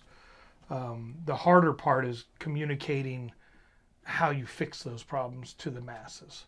Like I said, we're 28 chapters. And if you look at it like that, that's 28 different groups of people who have no affiliation with each other whatsoever, other than the union. Right. So yeah. like Moraine is in our union, but so are SROs, who are the backbone for the security for the city of Dayton Public Schools. They have no connection to each other. They don't know each other. They would never even meet each other. So my job is to remind both of those that they're under the same team, and then communicating to both of those what we're doing to improve. And that's challenging. And that's challenging enough. But if you look at like Montgomery County or City of Dayton, within that group, you've got 20 different working locations, 190 different job titles, people who have no connection to each other whatsoever, other than the fact that they work for the same city. Yeah. Getting all those people to see that they have common problems, common issues, that's the challenge. But they do. I mean, at the end of the day, there's really the top 3 problems. Everybody has the same problems, So Yeah. we're just going to work on how we communicate that to the people. That's Yeah. going to be the biggest part. Yeah, that's been like a big problem with even like running G2 is just getting the message out there to everybody, because not everybody's paying attention to the same sources or anything like that. Right. So a lot of times, like you were talking about, wanting to have those get-togethers or whatever to draw the people in. Yeah. Your what were they called? Union parties or? Yeah, some sort of union party or just some sort of appreciation gathering, Yeah. picnics or, they used to do more of that back in the day, but they've really died off. And COVID killed any remnant of gatherings that we've Yeah. done. Yeah. That kind of stuff needs to happen because our best delivery method for like our messages are when they're there at the field. Yeah. Because those are the people that are interested in actually being there to begin with. Yeah. So you disseminate it to them, and that'll kind of disseminate out a bit more Yeah, from there. for sure. Yeah, we have a monthly chapter meeting. All the chapters are supposed to meet with their own membership, but the feedback you usually get is that the turnout's pretty low. Mm-hmm. I just talked to a guy today, and he said, "Well, we do them sporadically." And I'm like, "Well, we've got to fix that." And the argument I always make, just like union boards, what happened first? Did people stop using them, or did we stop using them? Right. So if we stop updating them, people aren't going to use them. Or did people stop using them and then we stop? I don't know the answer. I don't know why people don't go to chapter meetings. We live in a technology age where if I have a question, I can call, text, email. I don't have to go to a meeting and sit through listening to a bunch of people. I can just call my chapter chair. So I think that's part of it. I think a lot of it's just people just want to work and they just want to go home. They just want to work and go home. Yeah. They have lives, they have That's families. Yeah. Yeah. And unless there's something important going on, most people don't come, and that's totally fine.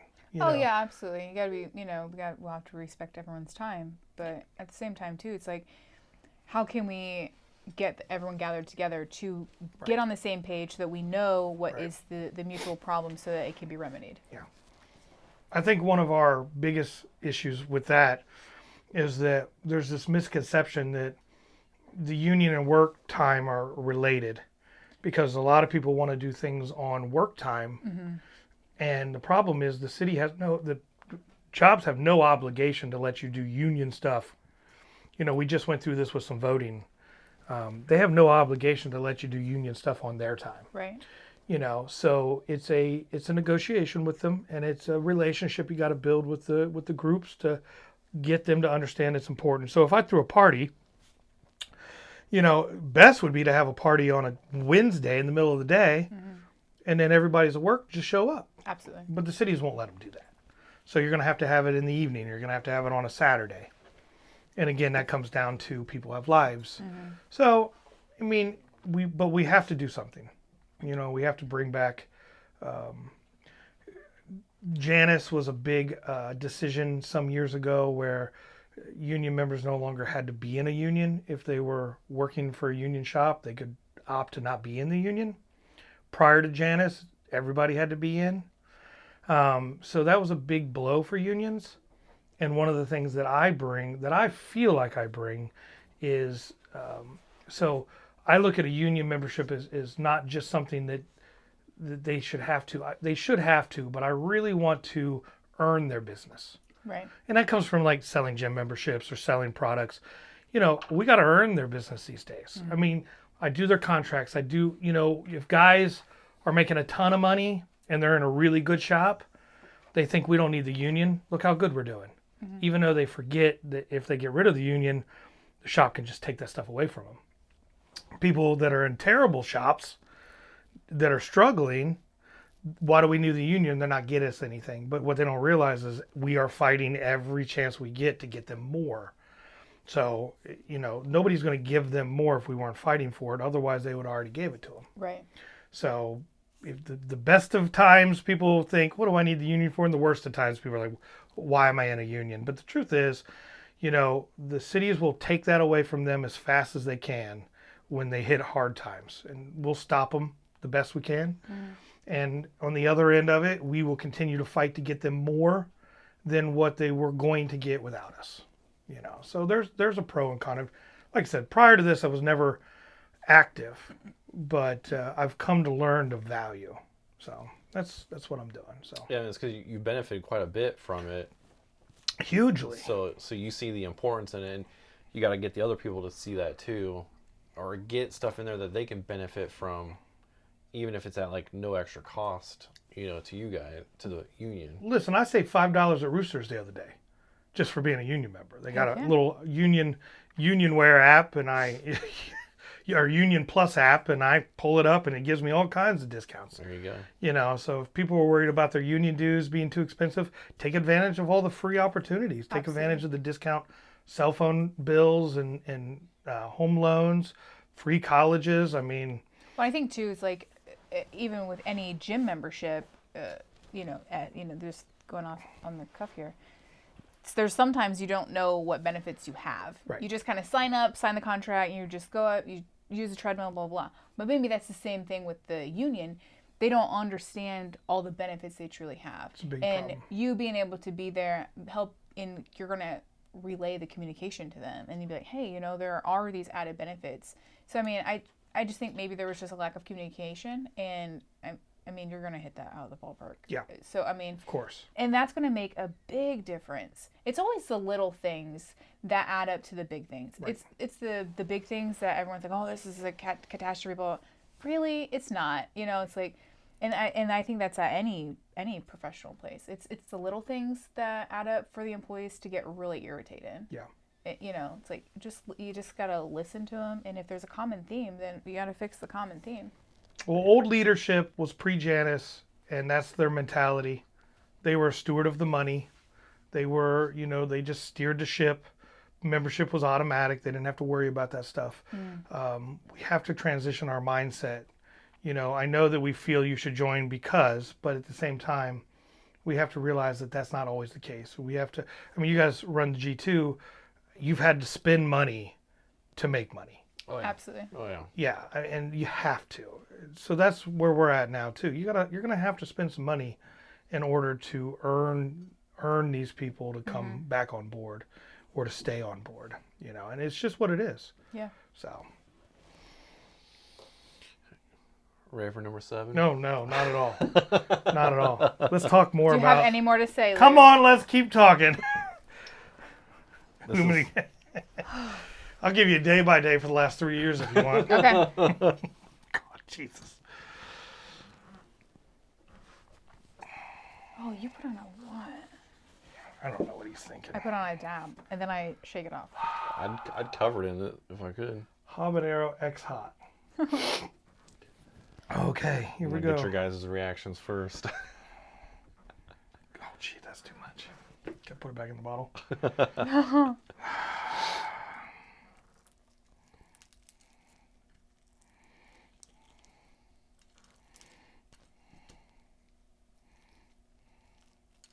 If it's getting too hot, baby, you don't have to do it. No, I'm not. You talking to me? Your new nickname is not babe.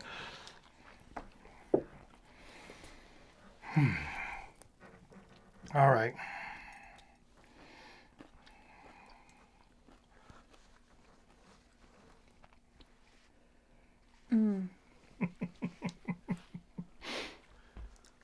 I tried like hell to keep it off my tongue, but it didn't work.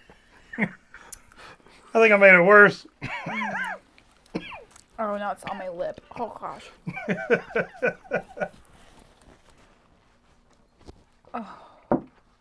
Oh yeah, that's a good one.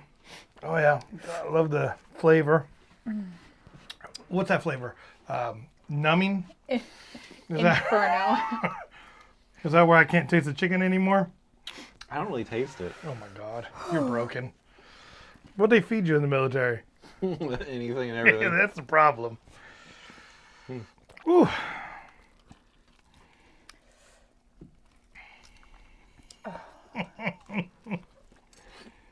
Oh, that's the problem right there. I'm gonna try it even. I'm gonna go twice, My lips are on fire. just because I'm a good sport. I Sure, don't not want that anybody. bad. I don't want anybody to watch this podcast think I'm a loser. So. Oh yeah, no, that's no good. Ew. That's Why no would bueno. he just chug it? He just chugged it. It's not that bad. I actually feel like I think that one's hotter. I think the ghost pepper was hot. I think the ghost pepper was hotter for sure. I think But- my eating approach was different. Instead of going in one way, which just numbed one side of my mouth, I tried to go in the middle and miss my tongue, and it just It spread just out. Spread out. So now my whole tongue is numb, not just half. Oh man. Ooh, my gut's gonna love me later. Yeah. Well, that's why I said you only got to put like a little drop on there, so you can. Oh man. Oh, that kicks in a little bit later on, don't it? Oh, does it? Oh, no, yeah. And my lips are simmering.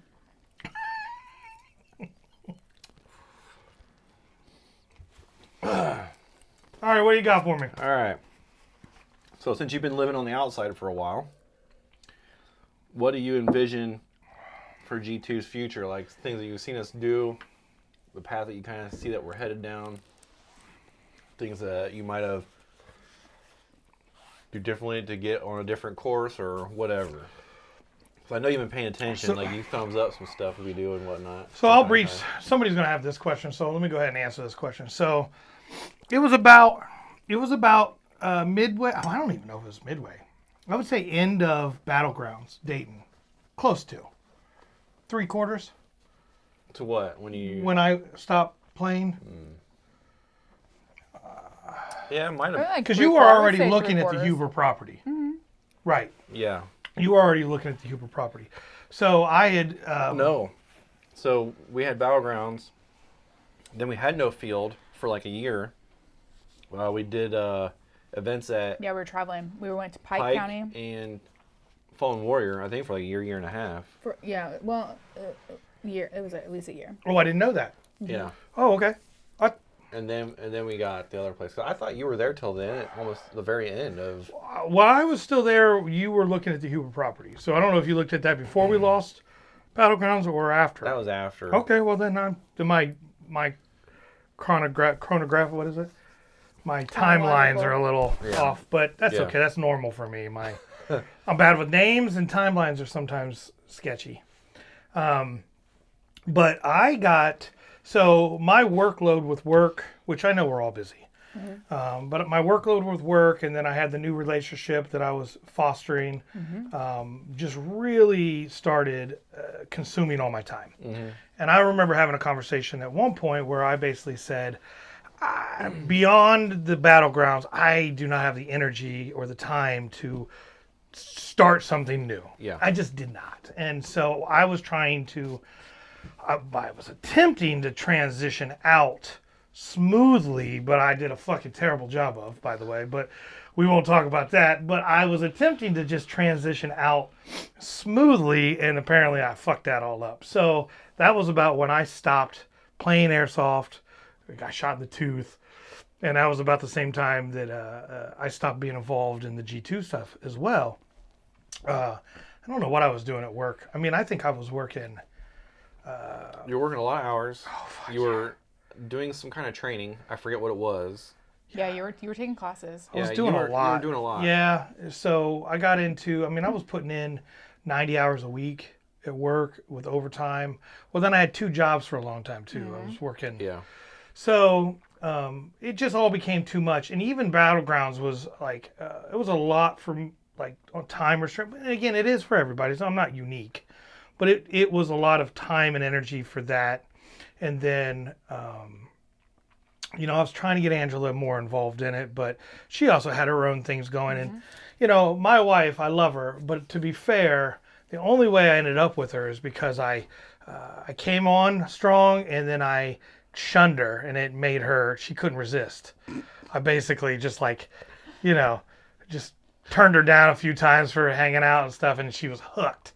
But it was very touch and go. Like, I couldn't be too strong and I couldn't be too weak because she would fly easily. She was not looking to be in a long-term relationship when we met. Okay. And she was still dealing with her own stuff. So I was trying to ride this line to where I wasn't trying to ignore her too much because I had to keep her interested, but I couldn't give her too much because then she would lose interest.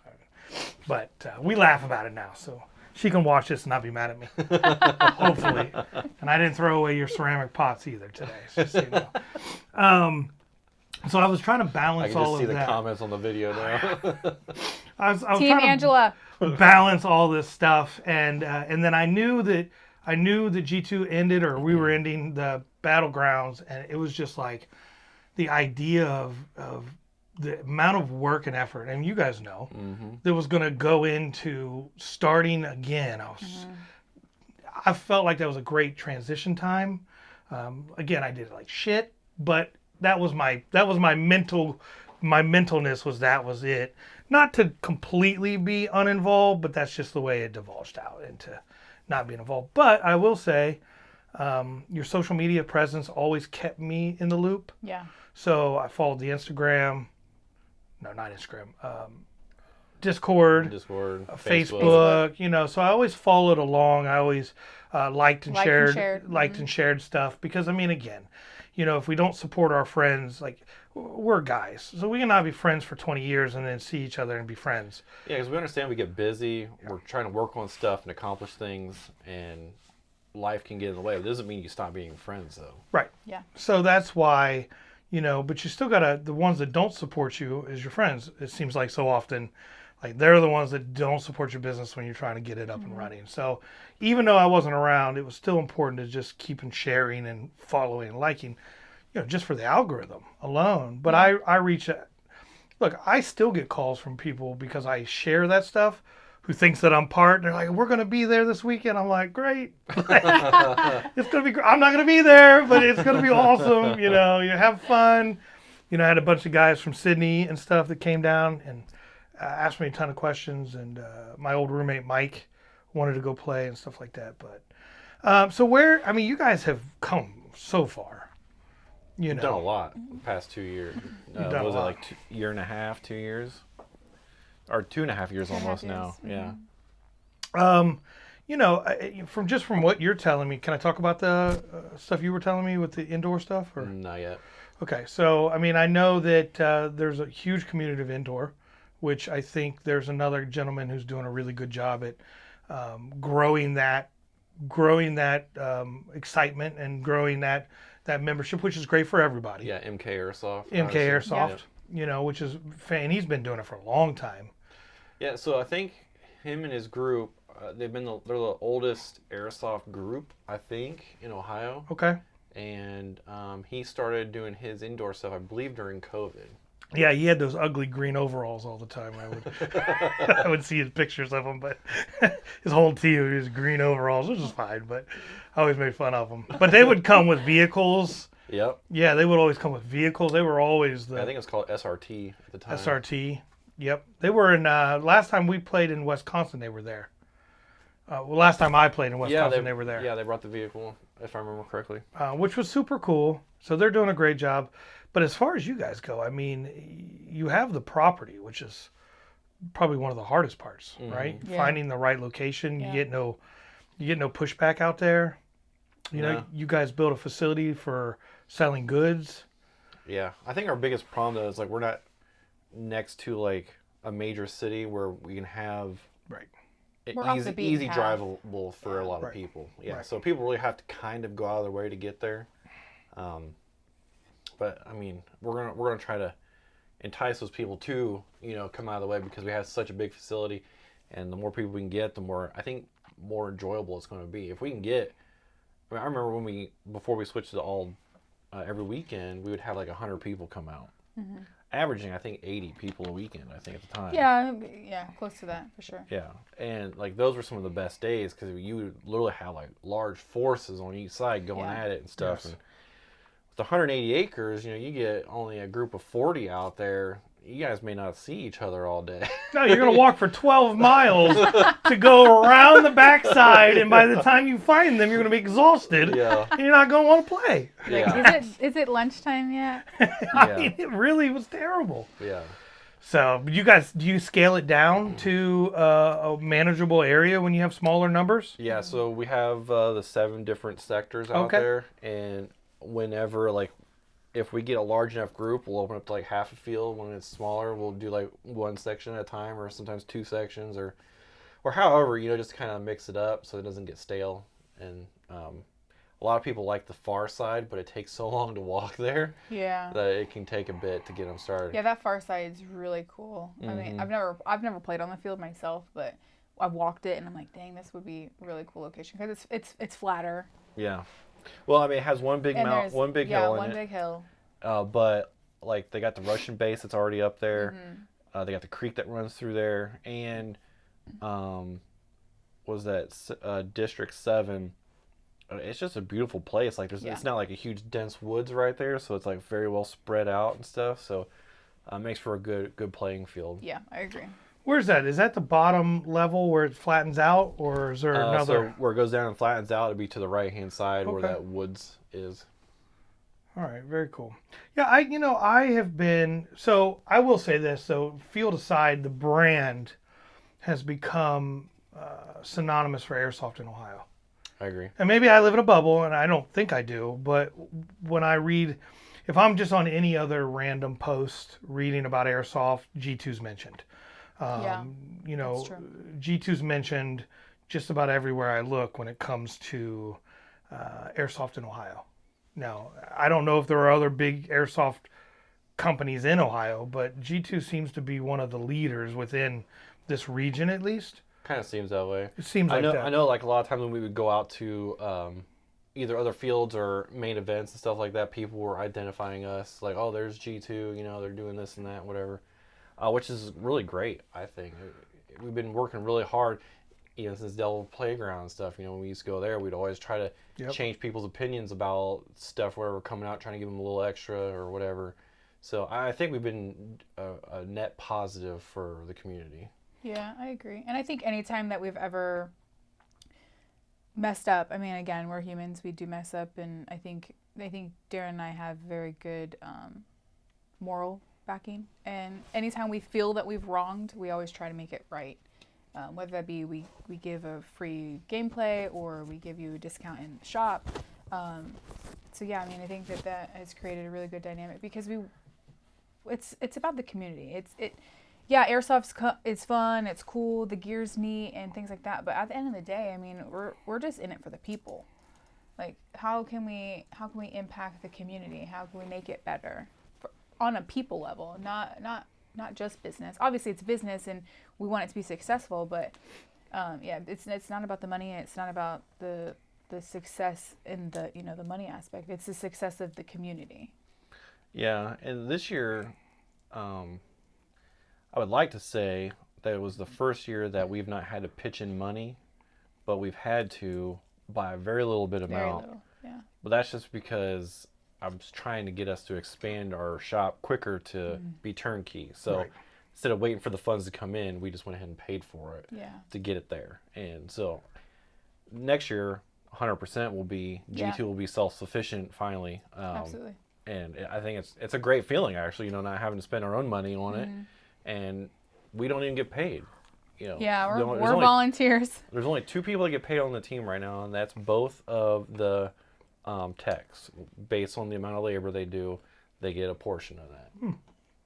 Because the other portion of that goes to building up that tech center, getting them the tools they need, getting the bins and the shelving and whatever else they need to do their job. And they agreed to it. It's not like we're trying to slave labor or anybody or whatever, but it's just the agreement we worked out. And Aaron didn't even want to get paid, and I was like, "No, No, dude, we're like, we're paying you. You got to pay. you're Yeah. you're a specialized like- skill. You need to get paid." So Plus, they're that's- bringing revenue in to some Yeah. degree, so Yeah. yeah, it makes sense. yeah, because both Aaron and Milo are great techs. Like, Yeah, absolutely. they're- And when people know that they're going to work on their guns, they're like, oh yeah, absolutely, because Yep. they're trustworthy within Right. the community. So it's a huge benefit for G2 to have Milo and Blooper doing the tech work. I mean, Yep. we're very fortunate and very blessed. So yeah, Yeah, and we've gotten so much tech work.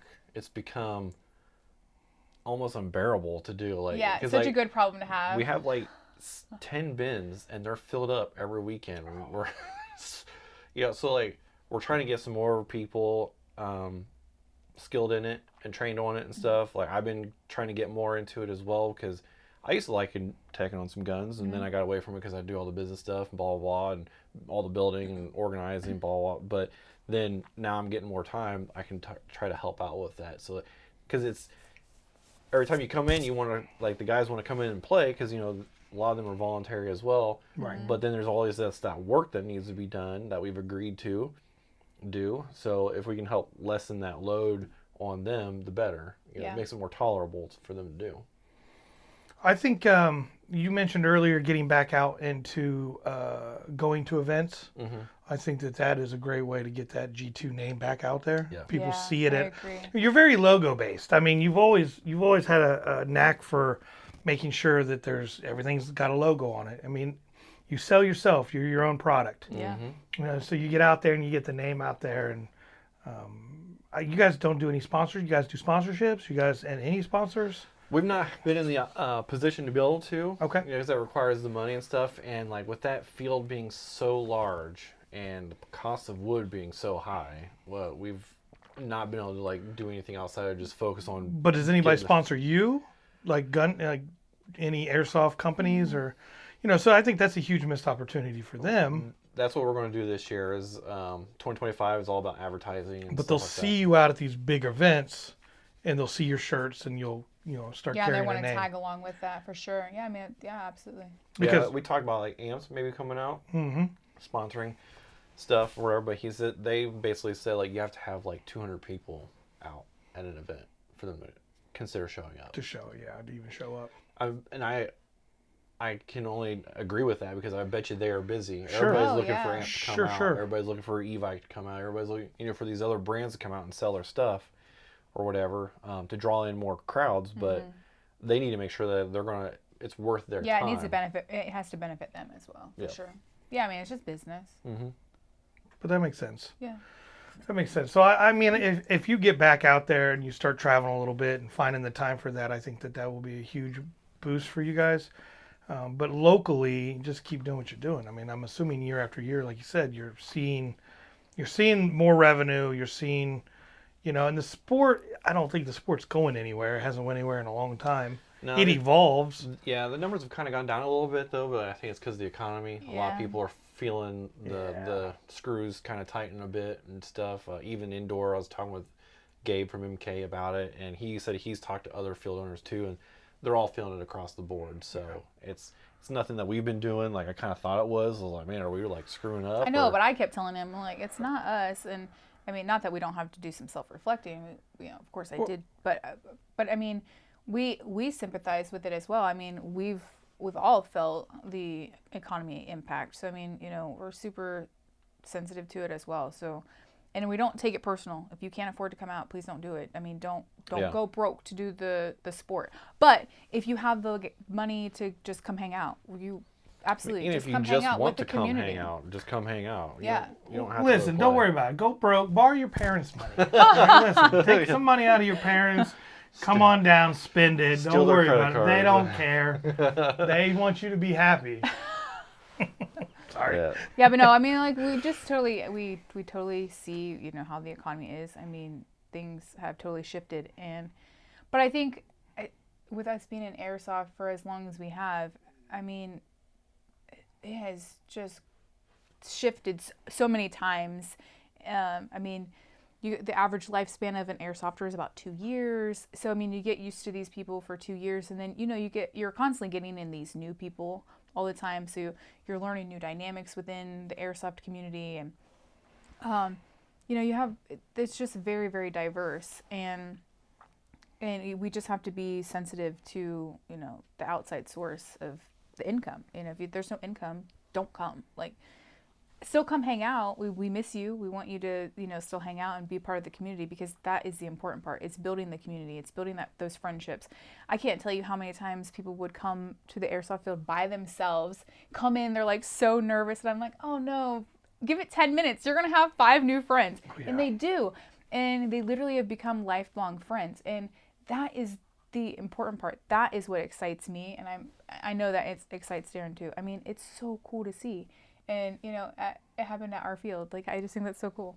Yeah, that's why we try to do like community days, which we're going to continue to do. It's a free portion after 5 o'clock where like we'll play a movie or have cornhole or horseshoes or anything else just for people to hang out afterwards and just, I don't know, shoot the shit and stuff like that. Because not everything always has to be airsoft. Right. And if you can't afford to come out and play airsoft, like I said, you can just come hang out, but that's also a good opportunity as well to still come together and have that experience without having to pay for it. Absolutely. So. You do trader days too, right? Yeah, so we're doing 2 of them a year now, and they're both free to attend, and there'll be like a 3-hour game period. Nice. Yeah, they're always really fun. Nice. Yeah. Now, can I play airsoft from my ATV? From your ATV? Can I? Because then my fat ass would love it if I could just ride around on my 4-wheeler. You're allowed to have technicals. Oh, I love Yeah. it. I'm back in. I'm back Get you a in. Gatling gun. Perfect. Perfect. Because they have ATVs out there. Yeah. All right, so I know you thought you were being slick by covering 7 and 8 in this whole topic. Why not? That's why I created 9. Because you ain't getting away from this wild Because you sauce. can't get away from the wild sauce. But on top of those, is there anything else you wanted to say before we move on to 9? No, I just, I mean, even this, this was always, my God. I remember when we used to Twitch stream back in the day, like, you'd get his 4 followers and just grind out stream after stream after stream, because why not? If it broke, it broke. Well, and come to find out, so if you achieved 30 viewers, Yeah. you were in the top 1%. Isn't that crazy? And I had over that. Mm-hmm. So I had no idea that I was in the top 1%. But people see the success of some people and think that that's achievably the norm, Yeah, and like it's not. 0.0000001%. I just explained that to my son who wants to be an influencer or YouTuber. I'm like, let's Everybody Google. wants to. Yeah. Let's like, Google it's how many people want to be it's- you and how many people. actually actually successful get at to it. that point, Yeah, right? It's hard. And it's just like these podcasts. These are super popular right now. But again, it takes your friends. It takes everybody that plays at G2 to watch it, to share it, to get it out there. And you'll still be at the very bottom because there's, Yeah. success is so real rare. Yeah. True, like, Yes. The quit reason why everything I'm doing. The reason why we really tried to hammer down on getting this started was because we were talking with the people in the Airsoft Ohio Discord and stuff about potentially having to raise prices and stuff. Like we're trying everything we can to not raise the prices because we understand this is still a hobby, but it has to fund itself. And if we can do this and get more people to watch it and get YouTube revenue or sponsorships or whatever, that's all going to help us be able to keep that price down and still be able to afford to give you a good feel. Sure, we could just build everything out of skids and get some crap ones for free or whatever. And Yeah. but like I was trying to say in that podcast too, like the free voluntary help is going to come to an end one day. It's not always going to be there. I'm not going to do it long term for free. We've been doing it for 5 years, 6 years now. 7 years now. 7. It's been a while. Yeah, it's been a long time. So. Yeah, 7. and Because we not- started in 2017. Oh. And not received a single penny for our labor in a sense. So we're trying everything we can to keep the costs down so that more people can enjoy what it is we like to give. Yeah. So No, it's you guys are doing great. Just you just keep moving forward, and you haven't gotten stagnant. You keep moving forward. You built that awesome workshop. I haven't seen it, but I saw you build it, Yeah. so it looked pretty cool. Yeah. But you guys have also seen the pitfalls of some of the other fields where their pro shops are just dingy and run down, or their management's just piss poor. Yeah. Or the day doesn't run smoothly because nobody knows what's going on. That's how you end up failing. Yeah, we have some of those days, but it's not a common theme at our field. Yeah, we and if try it- our best to nip it in the butt. Absolutely. And if it does happen, we admit to our wrong, and we have a team meeting, and we say, hey, we need to remedy this. Like What does G2 give me if I break my hip? nothing, because you signed a waiver. A free phone call to the ER. I was just wondering. Yeah, we've had several heat casualties out there, and every time we just call an ambulance and they get taken care of. Thank you, first responders. Yeah, that's why they get a discount. All of them. All right.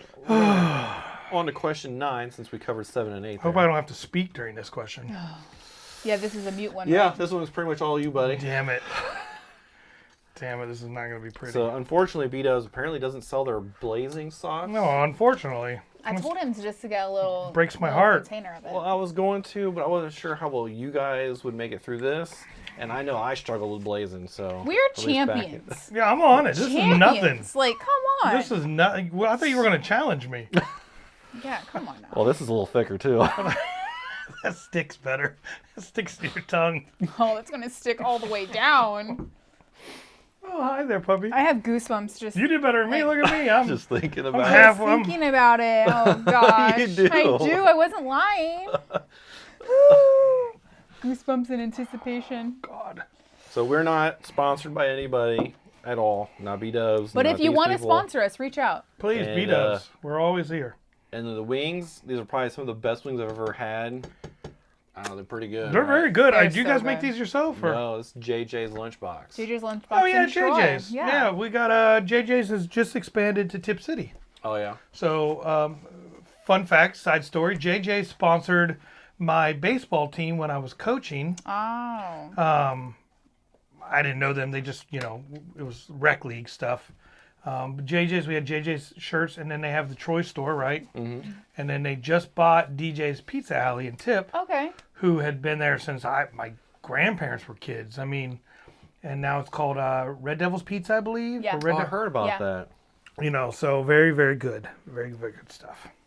Yeah, so definitely if you want to get some wings, they're the place to go, I think. I think they're better than B-Dubs. Like, B-Dubs has got the best sauce. all day long. Yeah. And Yeah. I don't know of anybody else that makes wings that's good. Oh, these are they're meaty. They're great. I think they're like $1 a piece, but... And Well, you might want to get a different one. God, this is the Oh, Lord. worst. Please be with me.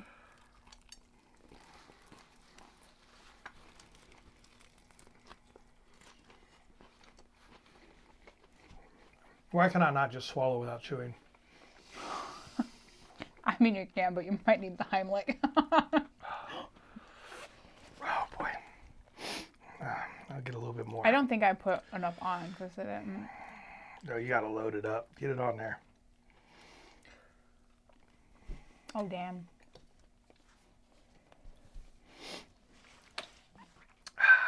Maybe my taste buds have changed. Because, like, I remember Blazing being brutal. And this is, like, nothing. You're not sick, are you? No, because I can definitely taste it. Okay, I'm not gonna lie. I didn't take it. Doesn't. It's not as bad as the last two. I agree. Yeah. It's not as bad as the last two. Unless mean- it's sneaking up on me. Yeah. Could be a slow builder. I'm gonna try again. I mean, I've dipped. This is my fourth dip, so. It's actually really good. Yeah, it's I mean, not it's bad. got a kick to it. Like, oh, you good? Yeah, I'm good. Just got a little. Dying over there? Yeah, I mean, it's definitely got a kick to it, and I can feel it in my belly, but it's not horrible. No? I think that one was the worst. Yeah, like number 6. Yeah, I think number 6 was the worst. Yeah. It really burnt the most. My tongue just was Like on fire. done. Yeah, that's ghost pepper. I mean, we don't have Carolina Reaper or anything, but But that's like ghost. What is that? Ghost. What is the next one after that? it was just habanero Habanero. XD. Yeah, habanero. Yeah. Extra. XD. What? XD. Oh. You gonna get the one chip challenge next? Mm-hmm. Oh, hell no. No, right. See that one where that black guy, I think, was outside the gas station? He ate the whole bag and he was like dancing around. He was like, well, you're not. He's like, hey, hot. He's like dancing around. This ain't hot. Convulsing. He was sweating. Nothing to it. I'm like, you know that's hot. You're just playing it off. Yeah, that last one, not bad. See, I was worried about nothing. Come on, how many questions? You only got 10 questions? Come on. You Well, I'm going to could've- go to Jungle Jim's next time and I'm my getting some God. hot sauce from there. But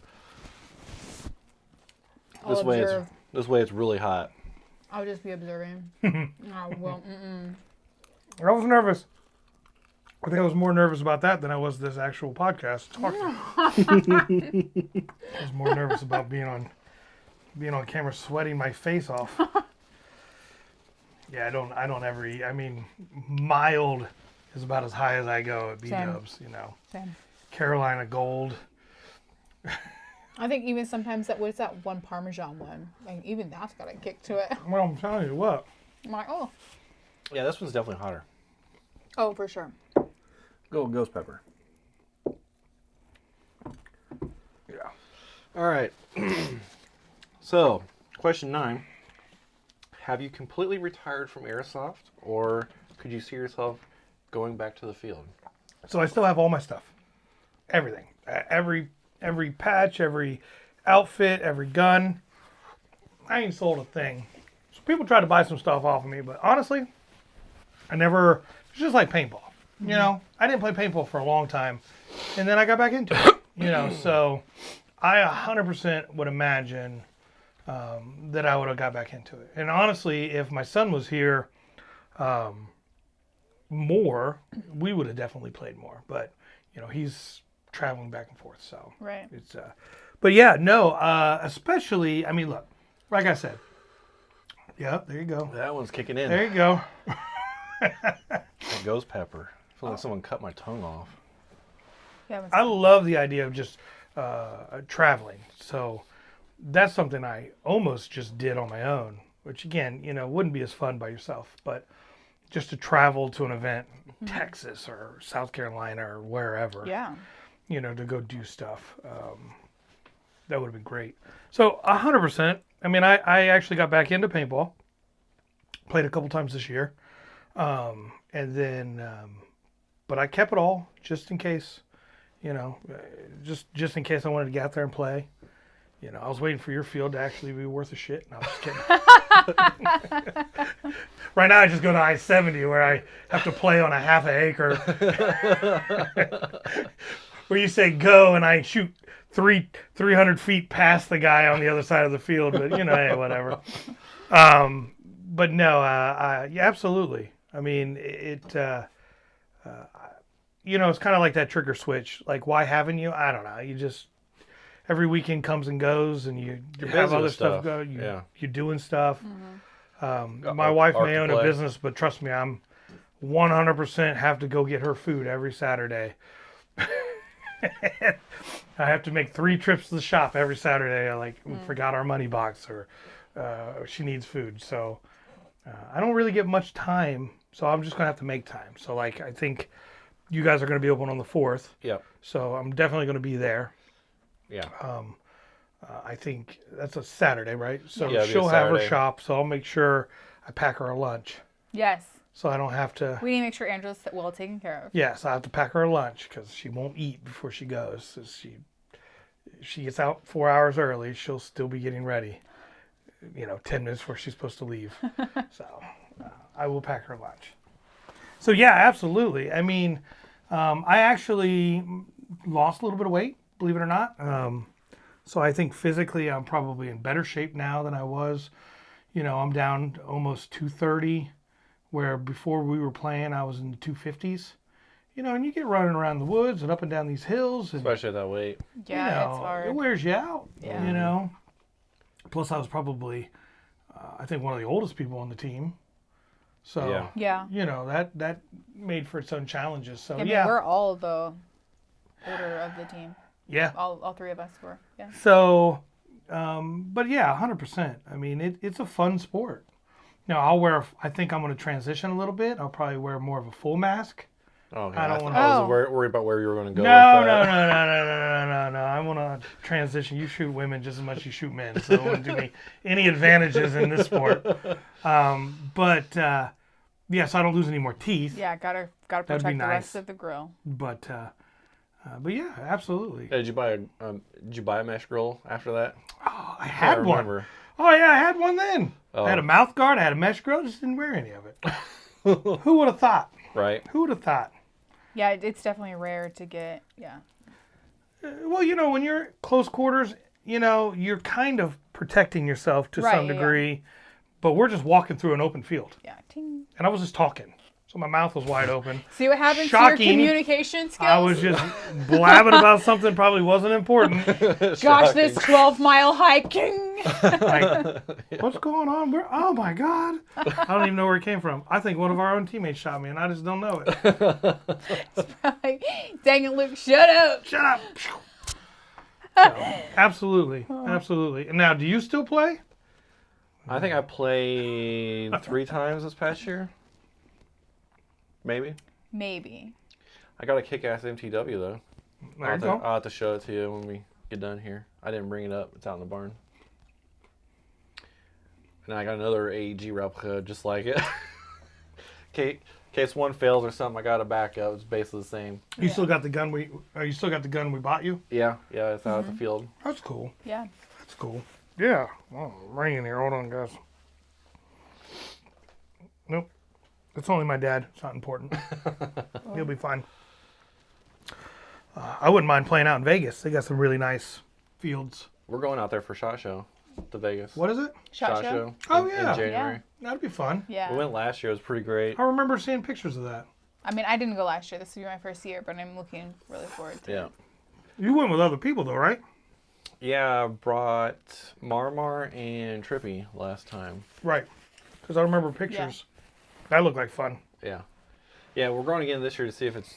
I mean, it's expensive. All right, so the tickets aren't really all that expensive, but like getting the hotel and the flights and everything, that's the expensive part. We're wanting to see if it is worth going out yearly or if it's going to be something to maybe go out like once every like 3 or 4 years or something. Because you do get introduced to like a lot of new vendors. Like a couple of the vendor issues we did have, we ran into them, got them resolved right then and there. Oh, nice. Yeah, because like with E-Vike, it was a mess. But then, bam, got a contact with one of the reps that was there. I got his personal email address. Any issue I have, I just email that guy, and boom, it gets taken care of. Yeah. So is that all airsoft? No, it's And real real steel. steel. Okay. I was going to say, because it's a combo. Yeah. Yeah, and we talked about doing, on our last podcast, doing G2 Customs, and there's this one sniper rifle there by CDX, I think, or Kydex. Kydex, yeah. And man, does it look sweet. Like, I really want to just take like a airsoft replica internals and just slap the body of that thing on there. Oh, it'd be so sick. So sick. Yeah, that's the thing. Like, you see all these cool things in the magazines, but I'm a person who I like to see it, touch it. Right. I want to be able to, I want to mess with it because just because it looks good in a magazine doesn't mean it's going to function well or whatever. So I want to make sure that our hands are on the things, on the products that we're going to be selling or want to aspire to sell or whatever. I want to make sure that we're selling good products. And yeah, I want to make sure that our name can be backed behind what we sell. But also too, it's like, what I'm curious about is, all these businesses obviously can tell that there has been some issues with the economy. So I'm kind of curious to see if there's going to be any items that are still good, but are going to be more affordable so that we can hit different tier markets of what people can afford. Because, when you first start on airsoft, I mean, the basic gear is plenty fine. I mean, if you come to our shop and you rent, you can rent a gun, and we have these little chest pads that you can wear, just so that you feel a sense of I don't think that it hurts, but just to have that safety or security. But getting into it, once you've gone through the rental phase and you're thinking about getting your own gear, when you first start out, you don't want to spend your money on something super expensive. You kind of work your way up. But I want to make sure that we're not just getting bottom of the barrel and then top notch. I want to see about getting that middle-esque area still affordable, but looks like it's high quality. So I'm really looking forward to seeing what all the vendors have and hoping that it is friendly to the economy that we're living in right now. Mm-hmm. I love it. Yeah. Yeah, that's what we're going for. Good. And I think you guys have the right attitude. I mean, you guys have the right business model, the right attitude. We asked the question earlier, and we were sitting here talking, and I don't know what popped in my head, but you were talking about like bad experiences, and it's not necessarily airsoft; it's paintball related, but all in the same category. Yeah. But I went to a place down towards Cincinnati that was indoor, Now, it's not just an indoor paintball facility. It was a combo facility that had other activities like go-kart racing and axe throwing and stuff like that. And I took my son. And I've got to tell you, it was absolutely the worst experience I've ever had in my life. Oh It was no. dangerous. The games would last 5 minutes and there'd be a 20-minute in between each game. There were people running around in the lobby with no barrel plugs shooting. There were shots being fired in the lobby area where you're just sitting Oh around. my gosh. There was no the guns. I don't think the guns had a regulated speed limit on them. I mean, they were shooting hard and like kept doing this one thing where they had a couple kids with their own guns there. It was like 3 kids versus 20, and they were just wiping these kids out. And in Nolan, my son got hurt. I mean, he come out of there with welts, and he had a terrible experience. He claimed he loved it, but when we went and played again at another field that was much safer, you could tell he was instantly scared and nervous. And I think it's beneficial for people because what I noticed was a lot of people who never played paintball decided to play that day because they were inside a building with a bunch of other opportunities, and they're like, oh, let's play this paintball. But they had no idea what they were doing, and it was a terrible experience. And those people will never play again, Yeah. Yeah, And now they're so fearful of it. if you have kids and you want a good experience, it makes sense to go to a better field like yours where they're really going to have a good experience as opposed to trying a place that may be more convenient, Right.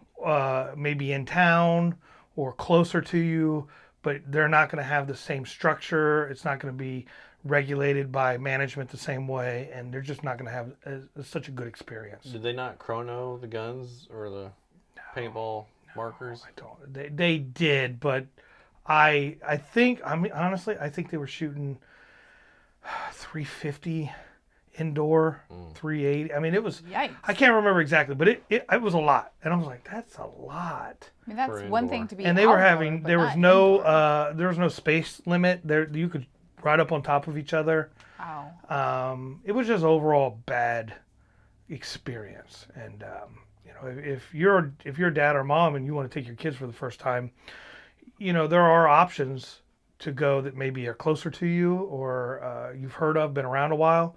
But honestly, a place like yours is going to be a better experience for the first time. Yeah, I mean, I definitely want to make sure that the kids are safe. I mean, that's my main priority. Yeah, it's hard. I walk through, this is how you use the gun. These are the rules. If you have any questions, we have admins on the field. I point them out so that they can identify them on the field. And, I always make it so that, they're always welcome to come back in the shop and ask me anything. There's no stupid question. If anyone's going to ask a stupid question, it's probably me. But, I mean, I think that definitely, I know our team, we pride ourselves in making sure that the kids are all safe. And if they're there by themselves, I make sure that someone's running with them alongside them so that they're not just wandering off and have no clue what they're doing. Yeah, we've assigned some of our refs to like run around with people Yeah. when they're brand new and stuff. So Yeah, I mean, it's safety first. I mean, always want to make sure that you have a good experience. And if you're being unsafe, you're definitely not going to have a safe experience or a good one, And, we make sure everyone gets chronoed. So there is no, and sometimes we'll randomly chrono people out on the field just to make sure. But, I mean, yeah, no, I think that's crazy when people don't even chrono. I mean, some people will come to our field and they don't even know what that is, and they've been playing airsoft for years. yeah, other fields I'm and they like- don't even chrono. I'm like, I'm like, yikes, what? that's kind of, I mean, and chronoing is so easy to do. I mean, it's, if you want to be safe, I mean, it's super easy to do. So everyone should just do it. It should be a standard. Mm-hmm. Yeah, and thank God we do chrono because we've had several that have come in throughout the years, and we have to tell them to go Turn get it a down. different spring or Yeah. turn down their air, and then we chrono lock them and stuff like that. So otherwise, you'd be getting hurt pretty badly. Oh, absolutely. And some of our limits are even higher than other fields because we have such a vast area to play in. Big fields. But we also do have MEDs in place too. So Yeah. Well, I'm excited to see what you guys do. 7 years from now. Right? Well, We'll yeah, see. We'll see yeah, how we'll it goes. definitely see. Yeah. I mean, it's crazy to think. Yeah. Well, it's crazy to think that 7 years has gone by because it seems long and short at the same time. Doesn't it? I mean, yeah, I mean, if you A think lot of experience in that 7 years. yeah, That Oh, it makes yeah. it feel like it's 20 years. yeah. Yeah, and I still, this one question haunts me though. We were at, I got a hot piece. I've been nibbling. You got Must have been. remnants. I think it was soaked in some of that number 6. you're saving it for later to touch your tongue. It was just a little piece of breading. I'm like, woo. Okay, that one got me good. But I remember back when we used to run at I-70, and I was always pondering on the question, like, why is it that paintball gets the crowds that they do compared to airsoft? And it's still a question that puzzles me to this day. And other than the only explanation I can think of is paintball is just more well known. That's a by the huge part. masses. It's been around longer. It's been around. I mean, it's been around longer than you realize it's been around. Yeah, but well, here's the thing though. We have. I haven't checked the numbers for this year, but like the other year, whatever, we had like 2,000 new waivers filled out. Mm-hmm. So that's 2,000 people in our general area, and I still run into people say, "What's airsoft?" Correct. Everybody knows what It's paintball is. crazy. Yeah. It went through a whole national phase where it became the Yeah, dangerous thing the kids are doing. And they still have those tournaments today. But then nationally you have tournaments. And Tournaments. Yeah. you have real official organizations that have real official tournaments.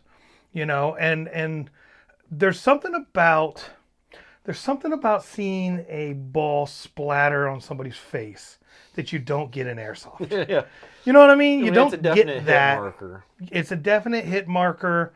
It's always been a more casual thing where, one of the things that are intimidating about airsoft, and it don't have to be, but I think it feels like that sometimes. The guns are more intense looking. The equipment. The gear. I got headphone mics. I mean, I got stuff bone conducting I didn't even know existed. Yeah. People get so intimidated by airsoft Yes. gear. And so with intimidated. paintball, I can get a mask and I can get a gun, and I'm done. Yep. That's why I think indoor excels a lot in comparison to outdoor. Does. Because there is that set expectation. You can just show up in your jeans Yep. and a gun at the Weather max. controlled. Yeah. It's clean. That's one of the reasons I don't think indoor paintball's done really well because it's too dirty. It's too messy. Yeah. I've never seen a really successful indoor paintball. It's nasty. It's gross. But outdoor, The rain Huge. can wash it away. yeah. I mean, when I was 16, I started working at DJ's Paintball Supplies in Tip City, which is really right there at Huber Heights. yeah. And I ended up running the field like at 16 or 17 years old. He could send me out there to fill tanks and run a field. Talk about cheap labor. And people would show up in droves. They have parties. People love to do paintball parties, and church groups get together for paintball. They don't do that for airsoft. We did have a church group come through once. Mhm. There Starting to happen. There was Yeah. like 9 of them, and that was really cool. It's the messaging. Yeah. So I think maybe whenever we're doing advertising for 2025, maybe we advertise it to the point of like, if we're doing kits and things, like we just do a jean and flannel. You know what I mean? You don't have to have, all the camo. You know what I mean? It's like because the beginners don't have it, Correct. Mhm. and that's okay. I mean, you can be a professional player. I don't care how you come. We're going to give you an armband anyway, so that's going to be your indicator. Yep. So, I mean, the only time it would ever be an issue is if we're doing an actual event. Like, then we want to have a Yeah, a specific Milsim color. event, Right. But we But I also mean- at Turf Wars, and we've got White Rhino. Yeah. Does not require any military gear at all for those two. Yeah, so, I mean, maybe it's just when we're doing the advertising, we just say, hey, come as you are. Like, it's casual, or maybe we can do a day where it's jeans and flannel. Think about it like this. I mean, one of the marketing things is, you don't get as dirty. I mean, you get hit with paintballs, you get covered, right? You don't get dirty with airsoft, right? Who would you rather? Actually, paintballs hurt more. I mean, they're bigger. Agreed. A Surface area. BB is much smaller. A paintball is much bigger. I mean, there are definitely advantages to playing airsoft versus playing paintball. Just paintball's been around a lot longer. It's got a Yeah. better marketing. Yeah. You know, it's like any product. You know, there are hundreds of products out there where there's a better product, but you don't know about You know it about because Yep. because Coca-Cola's been around longer. Yep. And paintball's the same way. It's Yeah. just been around longer. Yeah, that's why we're going to heavily focus, I think, on getting our messaging out this year. Yeah. I think it's super important. I mean, and I think I don't know. I see airsoft from the outside in because I don't play it, but I mean I have. But it's cool just to see people get excited about their gear. But at the same time, it's also sad when someone's discouraged and like, oh, I feel like I don't fit in. I'm like, but it doesn't matter. Yeah, It doesn't matter. There's been a few people I've run into, and I mentioned airsoft, and they're like, "Oh, you're one of those guys that has to wear all the gear and stuff." Yeah, and I'm see, just it's a like, gotta wear all the I'm misconception. like, no, you don't. I was like, no, just show up with, you can rent from us a replica and a mask. That's all you need. Yeah. Anything else is completely optional. But again, you don't know what you don't know. So if all you're ever hearing is, oh yeah, you're gonna come to the airsoft field and you gotta wear this kind of camo, yada yada yada. Yep. Well, if that's all you've heard, well then that's all you know. Right, I got to be a tan or green. I Yeah. gotta. Yeah, the only thing I do try to encourage those, like I say, hey, wear a T-shirt that's either tan or green. Sure. To help kind of differentiate, Some but we still have differentiate. armbands if you don't. So Yeah. I mean, you're gonna. Because in paintball, I don't have to do that. correct. I just get an armband. Yeah. Yeah, we give armbands. Yeah.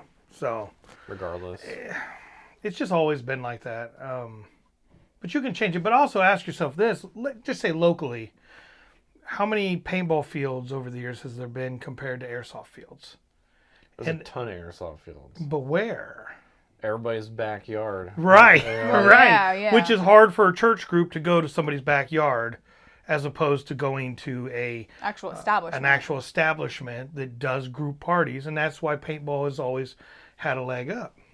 Always And maybe had a it's to leg the up. point too, where is we make up these flyers, and we mail them to churches. Why And not? These are we cater to the youth groups. I mean, we have so many awesome youths that Yep. I mean that don't know about this, and how cool would it be to incorporate them into the community? I mean, Yep. our youth needs so much more community because I'm sorry, but COVID kind of ruined that for their dynamic and the way that they are in just life. It's a struggle for them, and if we can do that, help mend that gap. But heck yeah, let's do that. Mm-hmm. I mean, if a flyer and a stamp, let's go. I mean, that's easy. All the same fun in paintball, none of the mess. Yeah, right. I mean, that's really Right. what it It's comes. cheaper. And it's cheaper. Yeah. It's cheaper. You get more ammo. You don't the paint. The ammo's not as cheaper. Same excitement. No mess. Yeah. Yeah. And that's the one thing that. But you again, good luck finding. You're such a rare entity where a group could show up and rent guns and play. You can't find that nowhere else. So their only option is paintball, which is why paintball's Well, and more too, popular. one thing that I find that's different with the airsoft and the paintball community is the airsoft community actually communities together. The paintballers are very singular.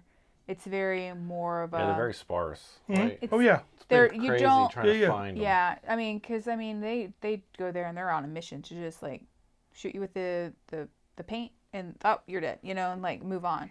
Whereas in airsoft, they want to gather together, move together, and not even just on the field, but they want to actually translate that onto their personal life, and they are friends and they hang out. But yeah, it's a different dynamic between the airsoft actual community Right. and then the paintball players. Right. So, yeah, I mean that's where our advantage. I mean that's what we can say. Like, hey, you join the community, like be a part of something. Because there was a time when paintball was like that. Yes. Back in the day, Back in the day. when it wasn't really popular and you never really heard about it, they were a community of people that played. And it's just gotten so big Yeah. that it's just big. Yeah, because I mean I remember I was a teenager. There would be groups from like my school that would go play at a field. Yeah. And that was the same with other schools. I had I had a Leatherman jacket for varsity sports, and I had paintball put on it. Okay. School got so pissed. They actually bought the coat from me because they were so mad that I put it on there. They bought the coat. They bought back the from coat from me. Yeah, they were so mad, but that was my style. I didn't care, but that's what I played. That was the sport I was really into. Yeah. So, funny. you know, I put paintball on it. Yeah, they were so mad. Why? Whatever. Got an image to protect. or That's something. right, they did. Oh, boy. Protect them Leatherman jackets. Yeah. Goodness. So That's funny. we got no more hot sauce, so Yeah, we tried all the flavors. you out of questions? You're out of questions, right? Yeah, just with the January 4th, with you being there, just want to make sure everybody knew that we give out free hot chocolate from December to February. So there'll be hot chocolate this weekend. You heard them. Because I'm going to be there, they're giving you free shit. Yes. Yes. No other reason. Just Yeah. because I'm going to be there. Yeah. And then just any kind of closing statements. What time does it start on January 4th? So the gates open at 9. Events will start at 11 and ends at 5. But the Santa event, I think, will probably start right after lunch, about 2:30. You guys cooking lunch? Yeah, we cook lunch. We'll give out little goodie bags when everybody goes and buys their Nice. tickets and stuff like that. So you don't get that anywhere else either. No, No, you don't get stuff like that. no, because you know, like even from being on the team, like we're heavily focused on like trying to create a community Right. rather than just a business to make money. Right. Yeah. Otherwise, I probably would have quit a long time ago. Oh, Because, absolutely. How much money? Because you weren't making any money. Yeah, So I mean, it's we- like, we what's the weren't point? making any money, and we were putting our own money in it. Yeah. Yeah. So Yeah, but I mean, it's done really well, and Yes.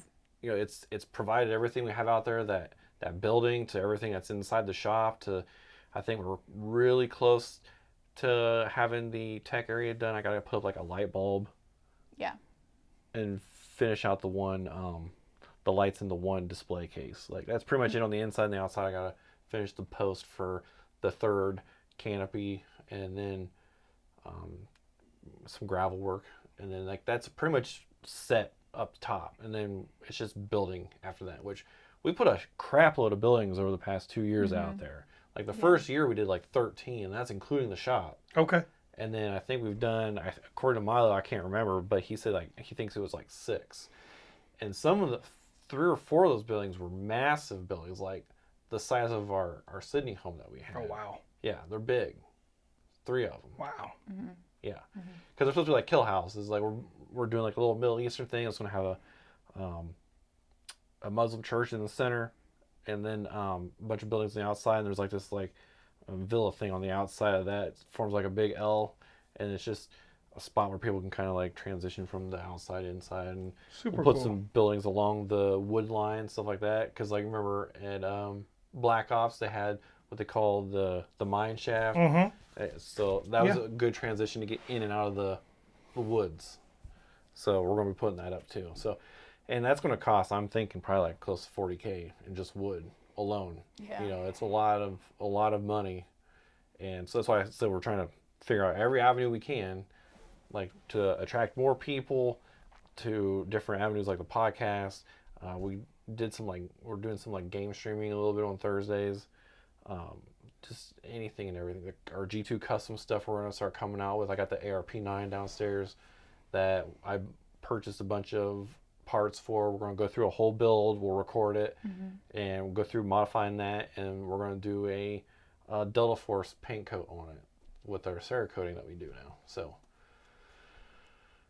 just A lot of stuff. Dabbling in a little dabbling bit in of a lot of everything. different things to Have you quit your job yet? No. No? Okay. No. No. Luckily, I'm not allowed to work over 40 hours. So. Oh, well, good. That helps. That freaking helps. And then I gotta work on this house too, you know. So, because like this Never room ends. is pretty close to being done. I gotta get some outlets, covers, and stuff. But it's all painted, pretty much set up how I want it. So, Well, I'm excited. I mean, I haven't seen the field. I saw the field from the previous airsoft. It was airsoft paintball. Yeah, he had airsoft. airsoft out there. Yeah, Frank ran it. Frank ran it. Okay, and now Frank's the one that owns the property now. No, Bud owns the property. Bud owns the property. So is Frank still around? No, when we took over was the day, like the 2 weeks prior to us taking over, he announced that he was quitting running Okay. airsoft out there. Okay, but he didn't really do much anyhow. I don't. From my understanding, like he, I guess, ran open plays out there once in a while. Yeah. And I'd never heard of any of them. I never heard of him either. So So again, somebody's backyard. He had a little land and he just had some open plays. That's a big difference. yeah, I mean, so- maybe I did hear about him, but I just can't recall. Well, we went to one event there. Yeah. That was It it. was like 1 or 2. I think it was twice because both years it rained. Yeah, 'cause then you Yeah, go it to poured the down what was rain, it called? that's The right. Reckoning. Poured down rain. Huh? Was it called the Reckoning? I think Reckoning was one of them. Yeah. Yeah. It just that was one of the reasons why, from what I hear, that he said he quit running games because like no matter what day he would pick, It always rained. it always just Yeah, poured I out. remember that. Oh no. I remember Yeah. that. So, but I'm looking forward to it. I want to see it all. So, whatever I can do on the 4th, I plan on being there all day. So if I can help, Yeah, we're Okay. super stoked to have you. help in any way, I'm going to wear a full mask so I don't Yes. get shot in the tooth. Yes. We'll give you a high vis vest too. Perfect. I might still have some actually. I might still have some. So, but thank you. I thank you for having me. This was fantastic. Thank you so much for being The wings here. were great. It was worth it. Oh yeah. The hot sauce was nothing. Yeah, Please, nothing. weak. We're gonna do some other stuff too aside from just wings. Like I forget what that one show is. Like they would eat like exotic foods or something. Like the Like Fear Factor. like not Fear Factor. She's No. like, no. We're gonna get No. like this like roulette table. And Oh, it's like, God. all right, spin a number. The No. wheel. And then To get the you have to 1 eat- week foot. you have to Blind-filled eat the squid sushi. eyeball. No, like we figured we'd just go like the Jungle Gyms because they got different like exotic foods or whatever there. Like one's like these ancient duck eggs or something like that. That sounds terrible. That is- Yeah, That probably. sounds terrible. Probably. Next time you come to the podcast, we're gonna have you be in a snake bin. See how long you last in the snake bin. I'm gonna be holding snakes. He's gonna have a little like flute thing, and he's gonna be like the serpent tamer. Oh, we should get a box put over here that people can stand in and like have some G2 bucks floating around and they can see if they can Oh capture yeah. them. How many they can capture. That'd be hilarious. That'd be great. No, the hot sauce is good enough for me. I don't need any of that stuff. I'm waiting another one of these. Yeah. But thank you for having me. It was awesome. I appreciate you coming out. Yeah, absolutely. Thank you. So, you got anything else to add? No, I'm honestly I'm looking so forward to the event this coming Saturday. I always love it. I love stuffing little stockings for you guys. I love giving them to you. It's just a little token of appreciation. It goes along with the event, but I mean, you guys are phenomenal. I mean, we honestly couldn't do any of this without you. Your guys' support is by far the best, and it's a labor of love. So I hope that is conveyed to you guys. So thank you guys so much, and Yeah. I can't wait to see you all in a few days. So, yeah. Is that it? That's it. Just edit the